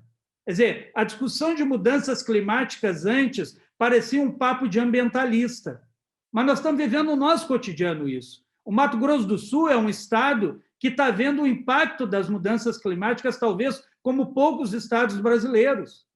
Quer dizer, hoje, fazer a logística reversa não é só uma questão de compliance ou de obrigação das empresas, é um compromisso de todas as instituições, né, do cidadão, e não só do cidadão brasileiro, de qualquer parte do mundo, com a questão da preservação ambiental, né? A Lei 2.305, ela nos traz esse elemento positivo, que é da preservação ambiental, do desenvolvimento sustentável e a inclusão econômica e social. Quer dizer, esse é um desafio que nós temos. E quando um Estado cria um modelo que opta por desburocratizar, por não judicializar, por oportunizar a solução por mais de uma vez. Olha quantas prorrogações nós já tivemos e oportunidades para que a solução seja cumprida. Sara, isso não é só para resolver o problema do resíduo, isso é uma contribuição singular que o Estado do Mato Grosso do Sul está dando para a questão da preservação ambiental, para a construção de um desenvolvimento econômico sustentável com inclusão social. Por isso que nós aqui, na Pragma e no programa Recupera, optamos por fazer o nosso trabalho de logística reversa prioritariamente com a inclusão de cooperativas e catadores. E num evento que estávamos juntos, e aí eu concluo, Fabrício, o doutor Loubert dizia o seguinte, não é uma um favor que alguém está fazendo ao fazer um investimento numa cooperativa. É uma obrigação. E é dessa forma que nós também enxergamos, doutor Lamberto. Por isso que nós estamos dedicados a fazer o nosso programa crescer e também poder contribuir para não só resolver a questão da logística reversa no Brasil, que é um desafio de todos nós, mas para colaborar para a construção de um modelo de desenvolvimento mais sustentável e inclusivo para o planeta. Excelente, Johnny. Eu acho que eu queria frisar, antes de passar aqui para o doutor Luciano, que tem duas perguntas, né, que é de casa, né, Corumbá e Miranda, mas eu queria aqui chamar a atenção pelo que foi falado, e eu faço questão de reiterar, né, o caráter apolítico da condução da agenda. O trabalho foi feito sempre com muita competência técnica, debate qualitativo, discussões, por vezes, jurídicas, né, nem sempre a gente converge 100%, mas sempre alto nível, sempre construtiva, e sempre endereçando, né? Nunca foi uma forma de não dá, não quero. Veja, vamos ver como faz, onde atende, como a gente contemporaniza. E eu acho que isso é uma mensagem importante, especialmente não só para o setor privado que acompanha, mas também para os órgãos públicos que, porventura, estejam acompanhando esse diálogo, porque foi a postura do Estado desde sempre, né? Inclusive antes da própria judicialização. Né? Então, eu acho que e isso foi reiterado aqui, falado várias vezes na mesma mensagem. Então, isso acho que muito orgulha de ver o Estado aqui representado por 3 diferentes entidades, instituições, trazendo esse assunto. Então, doutor Luciano, eu queria que o senhor respondesse as 2 perguntas e também deixasse uma mensagem do que o senhor imagina do tema, não mais olhando o Mato Grosso do Sul, que eu acho que Mato Grosso do Sul caminhou, mas como que o senhor olha Brasil, esse tema, como que o senhor vê aí os próximos passos, e depois eu vou passar para todo mundo também. A palavra é sua. Obrigado, Fabrício. Estou muito feliz em ver os resultados de todos esses programas aí que estão andando em andamento aqui no Mato Grosso do Sul e no Brasil.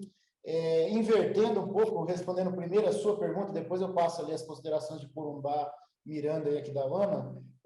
Primeiro, eu queria reforçar essa mensagem inicial, ou no meio da fala do Johnny ali, que me ocorreu que seria muito importante, que seria não sei se existe já, me parece que existe um conselho, uma confederação das gerenciadoras como tal, mas em geral, eu acho que seria muito importante, no que diz respeito à logística reversa de embalagens em geral, que é muito específica, eu acho importante que se criasse um fórum, uma confederação ou algo assim, para, primeiro, compartilhar essas experiências, segundo, propor ao poder público algum sistema de controle, de evitar esse conflito de massa, quem sabe uma auditagem interna própria, já que todos eles precisam ter as suas auditagens aí, me parece que a maioria ou todos têm alguma empresa de auditoria, quem sabe trabalhar isso conjuntamente facilitaria muito mais do que o próprio poder público ter que ficar pegando eventuais colidências. Então, eu acho que uma temática dessa de nacionalmente esse sistema, porque se você for olhar, não são tantos sistemas assim atualmente, são algumas empresas, organizações que estão se organizando nessa linha e que eu imagino que os mesmos que estarão no Mato Grosso do Sul estarão em São Paulo e em outros estados. Essa é uma primeira sugestão ou visão que eu teria. A segunda é que me parece inevitável que isso caminhará ou mais aceleradamente ou menos em alguns estados, mas isso caminhará, então eu acho importante ter isso em visão e importante levar em consideração, no que diz respeito ao Ministério Público, a liderança que a ABRAMPA, que é a nossa Associação Brasileira de Ministério Público Ambiental, tem nessa matéria. A gente, na questão ambiental e relativa ao Ministério Público, tem uma complexidade muito grande no Brasil. Você não tem um interlocutor que fala pelo Ministério Público Ambiental brasileiro. E a ABRAMPA não é esse interlocutor. É diferente você for na Espanha, temos nosso amigo Antônio Vercher lá, que é o coordenador geral que fala pelo Ministério Público Ambiental, porque é um estado unitário. Se você for lá no Peru, tem minha colega Flor de Maria, que fala pelo Ministério Público Ambiental. Você tem como falar com uma pessoa aqui, você tem 26 estados, o Distrito Federal, mais o Ministério Público Federal, o que dificulta. Mas a Abrampa tem se mostrado uma interlocutora importante no que diz respeito ao Ministério Público nessas temáticas. Então, eu acho importante que houvesse aí uma interlocução, que já há, a gente tem uma tradição de vários eventos de resíduos sólidos, mas de reforçar essa questão. Então, essas três considerações que eu tenho. Quanto à resposta específica, a Mariane perguntou o seguinte: gostaria de saber por que uma cidade como Corumbá, que tem mais de 150 catadores no lixão e nas ruas, a logística reversa não funciona. O que eu posso dizer é que Corumbá está tentando avançar, ainda é lixão, é uma cidade complexa, muito desorganizada, e que por conta justamente de não ter o mínimo de compliance, a mínima condição dos catadores de lá trabalharem de forma digna, os próprios programas, por uma questão de compliance, deixaram de investir. Vamos dizer que se houvesse uma organização, seria um bom filé mignon, porque é uma cidade grande no Mato Grosso do Sul. Então, quanto mais resíduos, mais possibilidade, melhor escala para os programas investirem. Então, assim, o que eu percebo é que onde há uma mínima estruturação, há espaço. Então, eu sei que minha colega Ana Raquel está trabalhando muito forte ali para tentar organizar, e o nosso programa dos resíduos sólidos agora entrou numa fase. Então, nós começamos construindo pelo teto, né? Tentando acabar primeiro com os lixões. Mas isso veio de uma coisa histórica do Ministério Público. O trabalho do Ministério Público brasileiro começou, e no Mato Grosso do Sul não foi diferente, começou tentando erradicar os lixões. Talvez se a gente tivesse começado a tentar implementar a coleta seletiva, organizando catadores, era mais fácil distinguir os lixões. Mas a gente começou aqui, demos continuidade e avançamos bastante. Mas nós passamos agora uma segunda fase de fortalecer a coleta seletiva e fortalecer as cooperativas e reconhecer outros sistemas, outros agentes da cadeia, como eu não tenho nenhuma aversão que muita gente tem a usar atravessadores, que são aquelas empresas constituídas que fazem um ótimo trabalho ao comprar materiais, ao receber material desses catadores de rua, que muitas vezes não têm condições de se incorporar a uma cooperativa, ou não querem se incorporar a uma cooperativa. Então, esse pessoal exerce um trabalho que não pode ser desconsiderado e, claro, sempre a gente reforçar o apoio em prioridade às cooperativas constituídas, cooperativas e associações, porque isso está na lei, isso é uma questão de responsabilidade não só ambiental, mas social, mas temos que levar em conta que é uma questão econômica também. Eu sempre, quando falo para os catadores, olha, vocês têm que receber apoio, vocês têm que ser remunerados, mas vocês têm que ser profissionais também. Da mesma forma, quanto aqui da UAN e Miranda, ao que me consta, não temos mais lixões lá. Eles estão transbordando para a Cidrolândia. E a mesma situação. Os catadores, através de suas associações, através de apoio da prefeitura, precisam ter o mínimo de organização para começar a ser apoiado. Mas aqui eu queria, então, para fechar, reforçar o que o Johnny disse. A importância da complementariedade dos programas. Você tem programas que vão desde essa fase de organizar uma cooperativa que está totalmente desorganizada, ou entrar no município que não tem nada, como é o caso dos recicleiros, que montaram do zero lá uma unidade de triagem, eu sempre esqueço o nome da cidade, acho que é Ivinhema, se não me engano. Naviraí. Naviraí, isso. Montaram do nada, do zero, uma estrutura lá, e começaram como sistemas aí, que a Thaís e a Rose representam, que são esses estruturais no início, e até os como o do Renato e do Johnny, que o do Johnny parece que é um pouco híbrido, e do Renato mais ligado já na questão de crédito e logística reversa. Eu acho que são complementares e que imagino que com o tempo caminharão para algo mais padrão aí, depois que a gente sair desse zero que nós temos em organização no Brasil, das cooperativas ou de muito pouco. Eram essas minhas considerações e agradeço aí.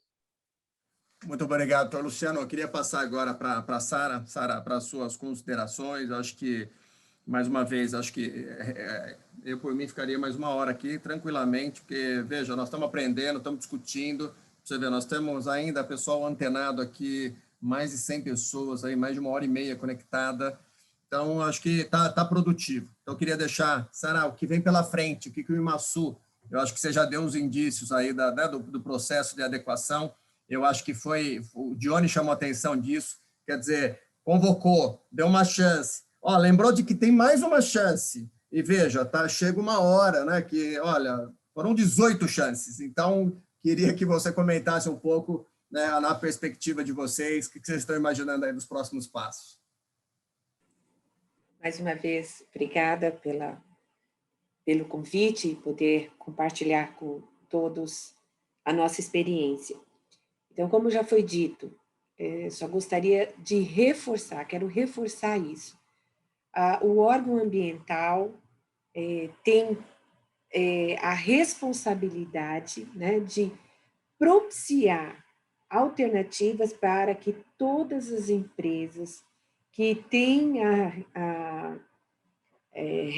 que precisam, né, fazer a sua comprovação, a todas as alternativas, as possibilidades nós estamos providenciando e proporcionando. Fico feliz e agradeço as generosas palavras do Dione, também de todos, né, do Renato. O nosso papel é esse, nós estamos construindo. E quando a gente constrói, se a gente tem colaboração, eu acredito que ouvindo os vários setores como nós fizemos, o resultado é melhor e, de certo modo, até mais fácil, porque nós ouvimos todos e vimos aquilo que é possível fazer. O resultado desse primeiro ciclo, ele realmente reforçou que é possível, que nós estamos no caminho certo. Há um longo caminho ainda a percorrer de construção. Nós estamos aqui com embalagens em geral, mas como foi dito, dentro de embalagens em geral, nós ainda temos resíduos que precisam ser melhor trabalhados e valorizados. Então, a nossa luta não termina aqui, mas nosso objetivo é que na comprovação de 2021, né, lá em janeiro, aliás, 2020, lá em janeiro de 2022, os resultados sejam melhores ainda, né? Nós tenhamos mais empresas que se sentiram na obrigação e entenderam, acima de tudo, né? Não como uma obrigação, mas o entendimento de que é necessário, que não tem como nós continuarmos tratando o meio ambiente como temos tratado até aqui, né? Então, o Estado, o IMASUM, continua aberto. Nós, à medida do possível, nós temos respondido a todos os e-mails, a todas as dúvidas, e assim queremos permanecer. Então, esperamos, como eu disse, ao término de lá dezembro de 2021, que nós não tenhamos nenhuma multa a ser aplicada, nenhuma notificação a ser feita. E, Fabrício, mais uma vez, né, agradecer o nosso e-mail e aos todos os participantes, os representantes das entidades gestoras e dos programas que aqui participaram conosco, a nossa gratidão, porque vocês fazem parte desse trabalho, do sucesso desse trabalho. Obrigada. Muito obrigado, Sara. Mais uma vez, parabéns. Fernando, na sua perspectiva técnica operacional, a que se deve o sucesso da iniciativa, sem falar da regulação? A regulação eu sei que é um motivador, mas o que você acha, qual que foi aí o espírito que norteou essa implementação da logística de embalagens e a importância aí dos programas estruturados? O que eu acredito que norteou e que trouxe todos os resultados aí foi realmente essa troca de experiência entre sistemas, né? Então, hoje no Brasil, a gente tem aí, não sei, vou chutar aqui 20 sistemas, talvez mais atuantes, vários outros sendo constituídos. Então, acho que cada sistema somou para que isso acontecer. E eu acho que o Estado, né, em geral, não só o Mato Grosso do Sul, mas todos os entes aí, começaram a criar indicadores de desempenho, né, para tentar trazer isonomia e a gente conseguia comparar esses resultados. Então, acho que basicamente o Estado está fazendo a sua parte fiscalizatória, mas o grande avanço da logística reversa se dá por meio das entidades gestoras, certificadoras, operadoras, consultorias. A gente sabe que tem vários nomes, tanto é que no Mato Grosso do Sul a gente chamou de pessoa jurídica equiparável, que quem quiser aqui ser uma entidade gestora, basta colocar um CNPJ, as empresas ali que representa e reportar para a gente os resultados. Eu quero aproveitar minha fala aqui para responder duas perguntas que fizeram aqui, né? Uma da questão dos medicamentos. Isso é muito importante ressaltar que até o Fabrício intermediou uma reunião entre o órgão ambiental e o setor do medicamentos, e foi discutido lá, aquelas empresas que produzissem exclusivamente medicamentos, ela cumpriria a logística reversa por meio do decreto federal. Agora, aquelas que comercializam, por acaso, medicamentos e alguns outros produtos, shampoo, protetor, não sei, alguma coisa que não se enquadre em medicamentos, elas devem cumprir por meio do decreto estadual 15.340. Aquelas que nos enviaram a relação, essas aqui são os CNPJs que produzem exclusivamente medicamentos, entrou na lista de deferimento. Aquelas que não nos informaram, ficou no indeferimento, porque a gente não tem como saber quais são as indústrias que produzem ou não medicamentos. O outro questionamento que me aparece aqui é a questão de como que o Mato Grosso do Sul evita a colidência, duplicação de massa, né? Daquele material que vai da cooperativa para o comércio atacadista de material reciclável e chega na indústria recicladora. Então, quem leu o manual do Cisrev ou quem reportou dados para o sistema sabe que a gente aqui precisa tanto do comprovante de origem como do comprovante de destino. Então, você tem que comprovar tanto a origem como o destino. Assim, se uma cooperativa comercializa para um comércio atacadista de material reciclável, a gente sabe que essa entrada entrou no comércio atacadista do material reciclável. Esse comércio atacadista de material reciclável, para validar a nota fiscal de saída dele, ele tem que demonstrar a mesma quantidade de origem. Nota fiscal de entrada, contratos com grandes geradores, contratos de coletas seletivas com o município, entre outros documentos que norteiam essa origem. Com isso, a gente consegue dar um passo para tentar melhorar essa rastreabilidade. Obrigado, Fernando.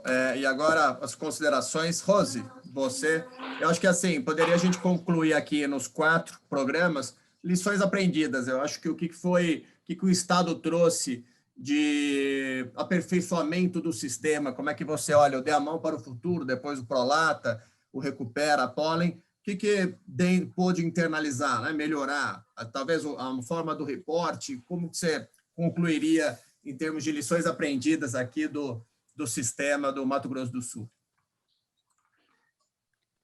Bom, na verdade, a gente já seguia, né, o sistema da CETESB, e já tinha, né, nós já tínhamos, enquanto programa, já que operava muito tempo, nós já tínhamos, na realidade, vários indicadores. E só a forma, né, nós só adaptamos internamente a forma, né, de relatar.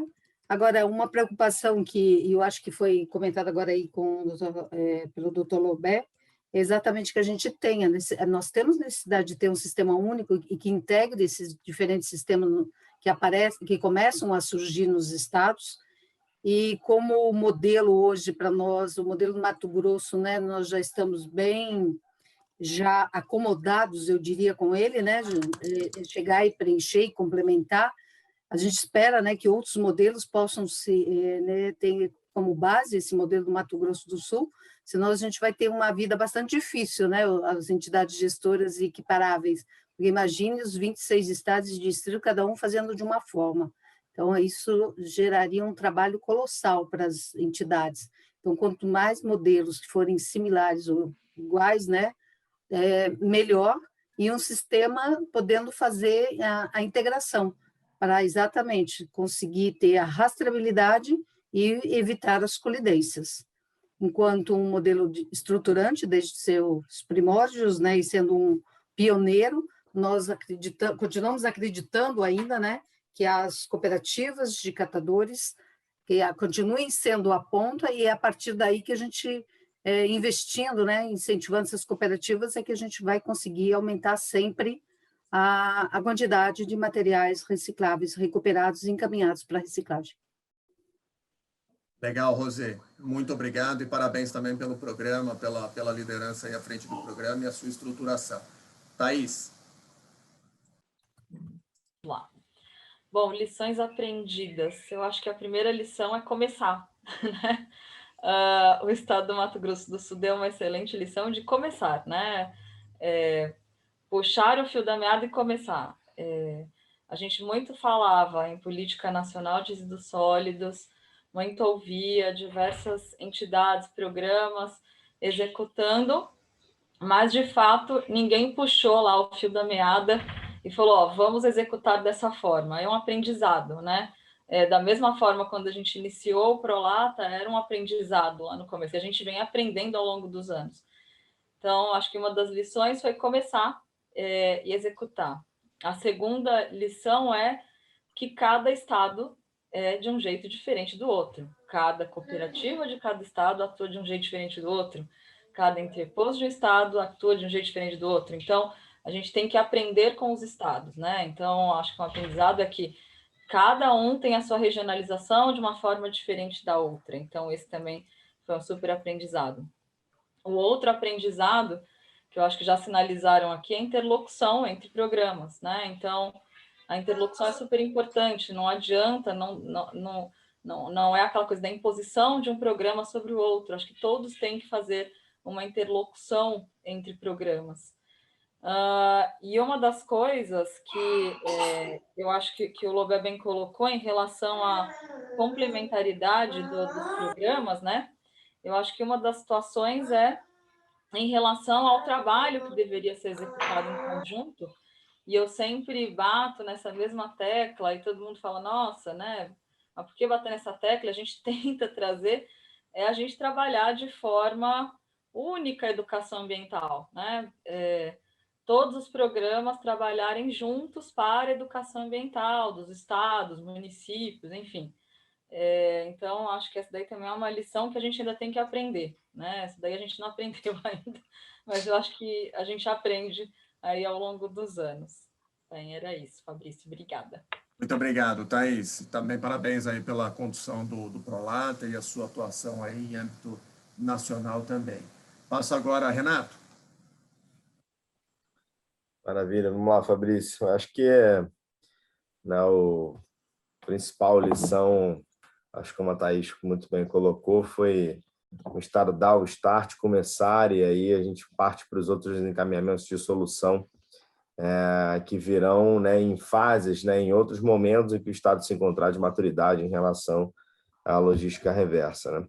Acho que tem alguns pontos aqui para se comentar em relação ao que foi posto. A gente tem, né, dessa central, né, vamos dizer assim, de custódia ali, dos dados e tudo mais.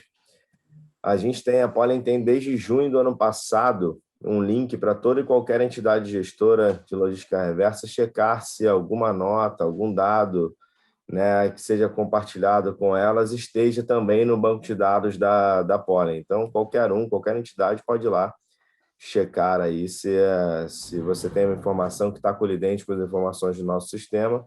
A gente também começou a adotar, né, com vários parceiros já a nível Brasil, a colocação, né, do nota utilizada para comprovação de logística reversa no sistema Pollen no campo descritivo das notas fiscais. Então, isso é uma ação que, se todas as entidades fizerem, né, a gente tem lá com a DANF, com qualquer coisa que seja, se isso chegar na tua mão e ter lá que a nota já foi utilizada, né, pelo Demon para o Futuro, pela Pragma ou qualquer outro sistema, vai estar lá, né, um campo descritivo, a gente já vai saber se essa nota já foi utilizada por alguém, e ainda assim, aquela nota que não tiver uma anotação, ela pode ser colocada ali no sistema e ver se essa nota já está, pelo menos aqui no nosso banco de dados.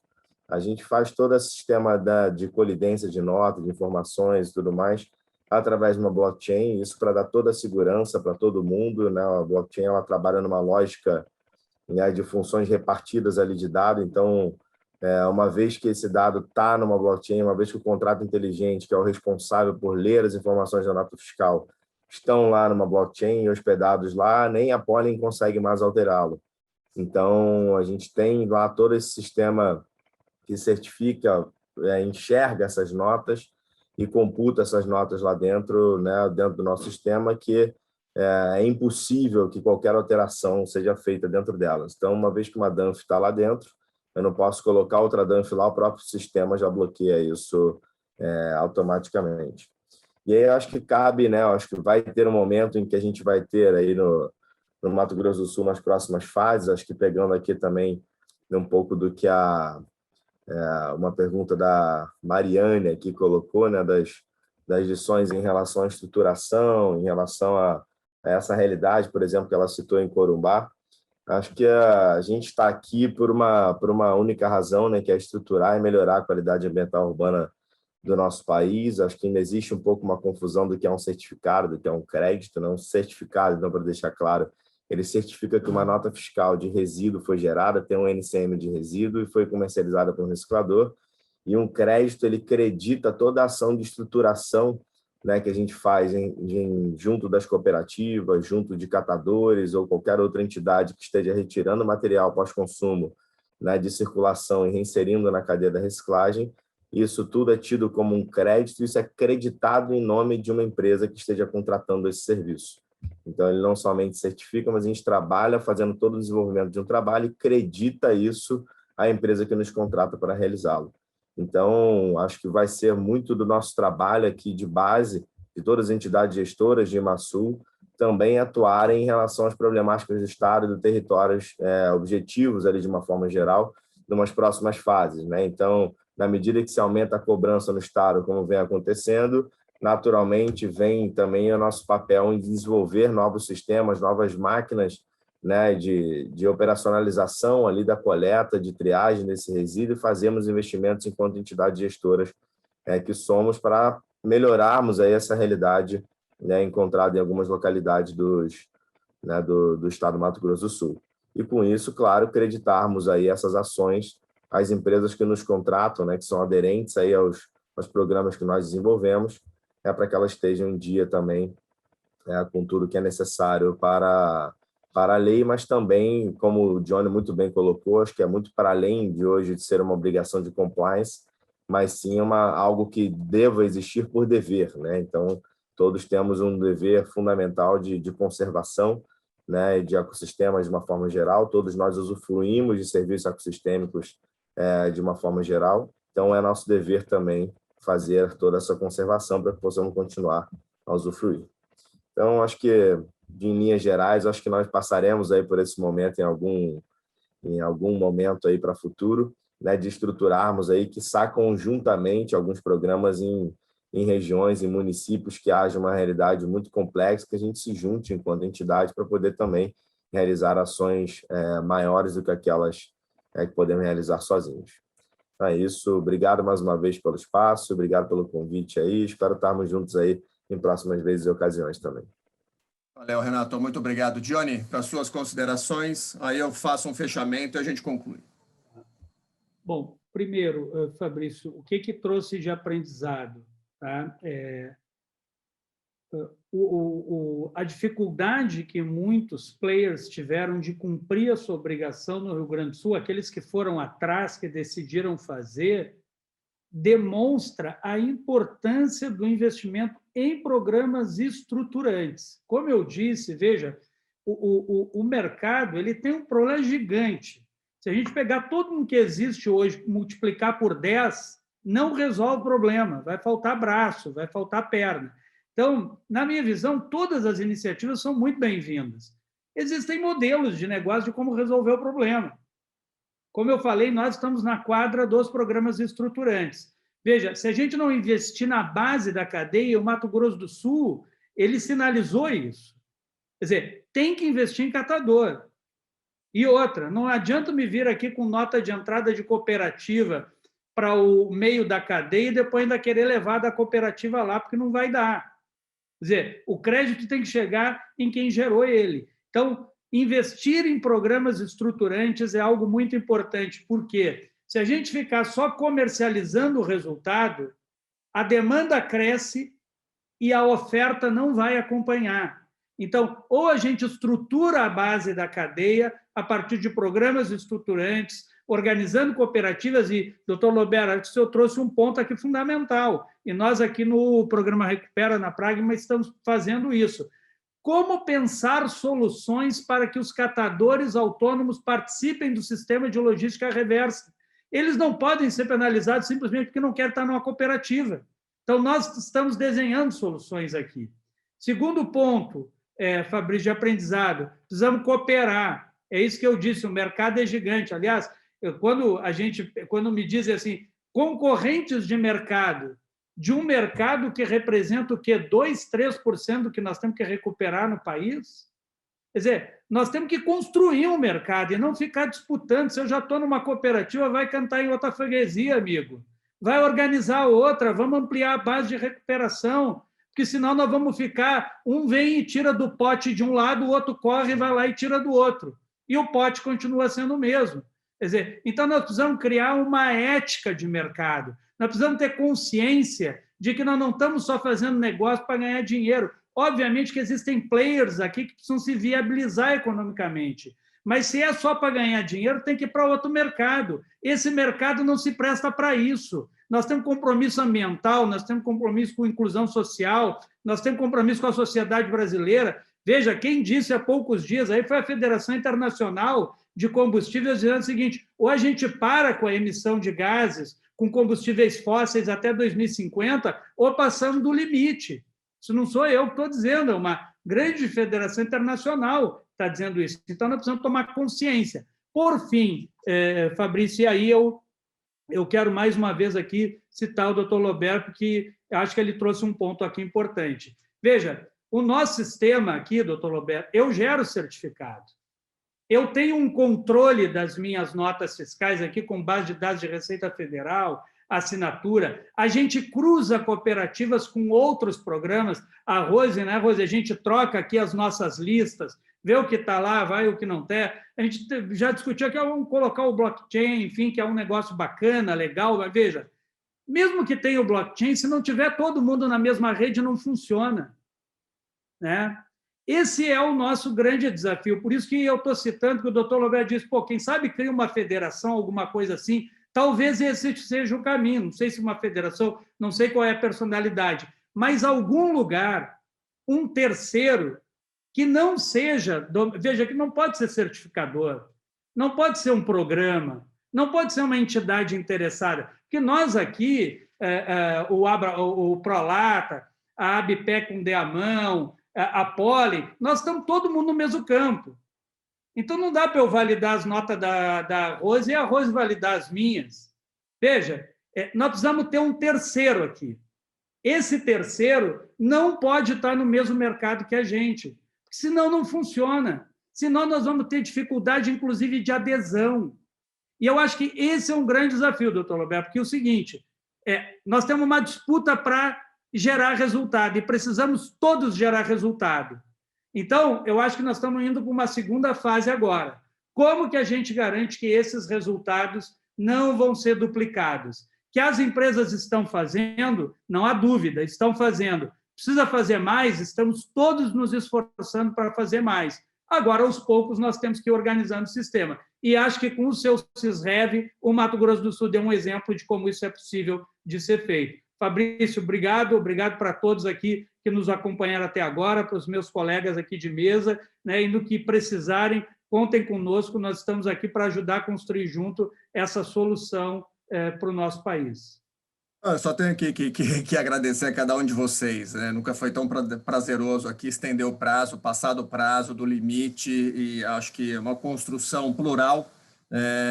Não teve, né, propriedade da fala, ninguém monopolizou a fala, foi uma construção conjunta, todo mundo contribuiu e certamente eu estou muito envolvido, a gente sempre acaba, né, pegando um ponto aqui e ali de aperfeiçoamento que mostra que, na minha opinião, tem uma origem da discussão do tema em âmbito administrativo, ele chegou na via judicial, ele passou do Ministério Público, do Judiciário para o Poder Executivo regulamentou, e toda essa construção chega nesse debate hoje extremamente qualitativo, com os dados que o Fernando trouxe também, dados efetivos de recuperação, né, de aumento da escala, do volume, geração de empregos. Eu acho que isso tudo, e naturalmente, acho que na linha do que o doutor Luciano colocou também, sai da judicialização, vai para a operação. Eu também falo isso. Como é que faz para me defender? Bem, o primeiro passo é fazendo. É a primeira conversa. Veja, eu tenho que fazer. O segundo se a gente vai discutir se veja se é dessa forma, meta, gradualidade, é o segundo passo. Mas o primeiro ponto é cumprir a legislação. Apenas dessa forma a gente vai conseguir melhorar esse ambiente, esse volume, e certamente concordo com essa agregação de valor. Nós temos aqui 4 programas estruturados que funcionam, que operam, que trazem os seus volumes, e, de certa forma, eu acho que a importância de agregar, né, de construir, se aumentar a base de recuperação no país, é o que nós vamos poder usar como as referências aí internacionais de volume, de reciclagem, trazendo aí números mais, que nos orgulhem mais nesse tema, né, e não fique olhando para o passado num cenário dramático dos mais de 2.500, quase 3.000 municípios que usam lixões. Então, agradecendo aqui a todo mundo que nos acompanha, quase 100 pessoas nesse horário, é incrível, e isso é graças a vocês aqui, doutor Luciano, Sara, Fernando, Dione, Rose, Renato e Thaís. Acho que vocês trazem aí, abrilhantaram o encontro, e eu me sinto muito orgulhoso aqui de poder estar nesse bate-papo, né, cativo, né, aqui com vocês. Então, tenham uma ótima semana a todos. Mais uma vez, obrigado. Fiquem com Deus aí, se cuidem, vacinem-se e vamos que vamos. Abraço. Abraço. Tchau. Abraço, Tchau, tchau.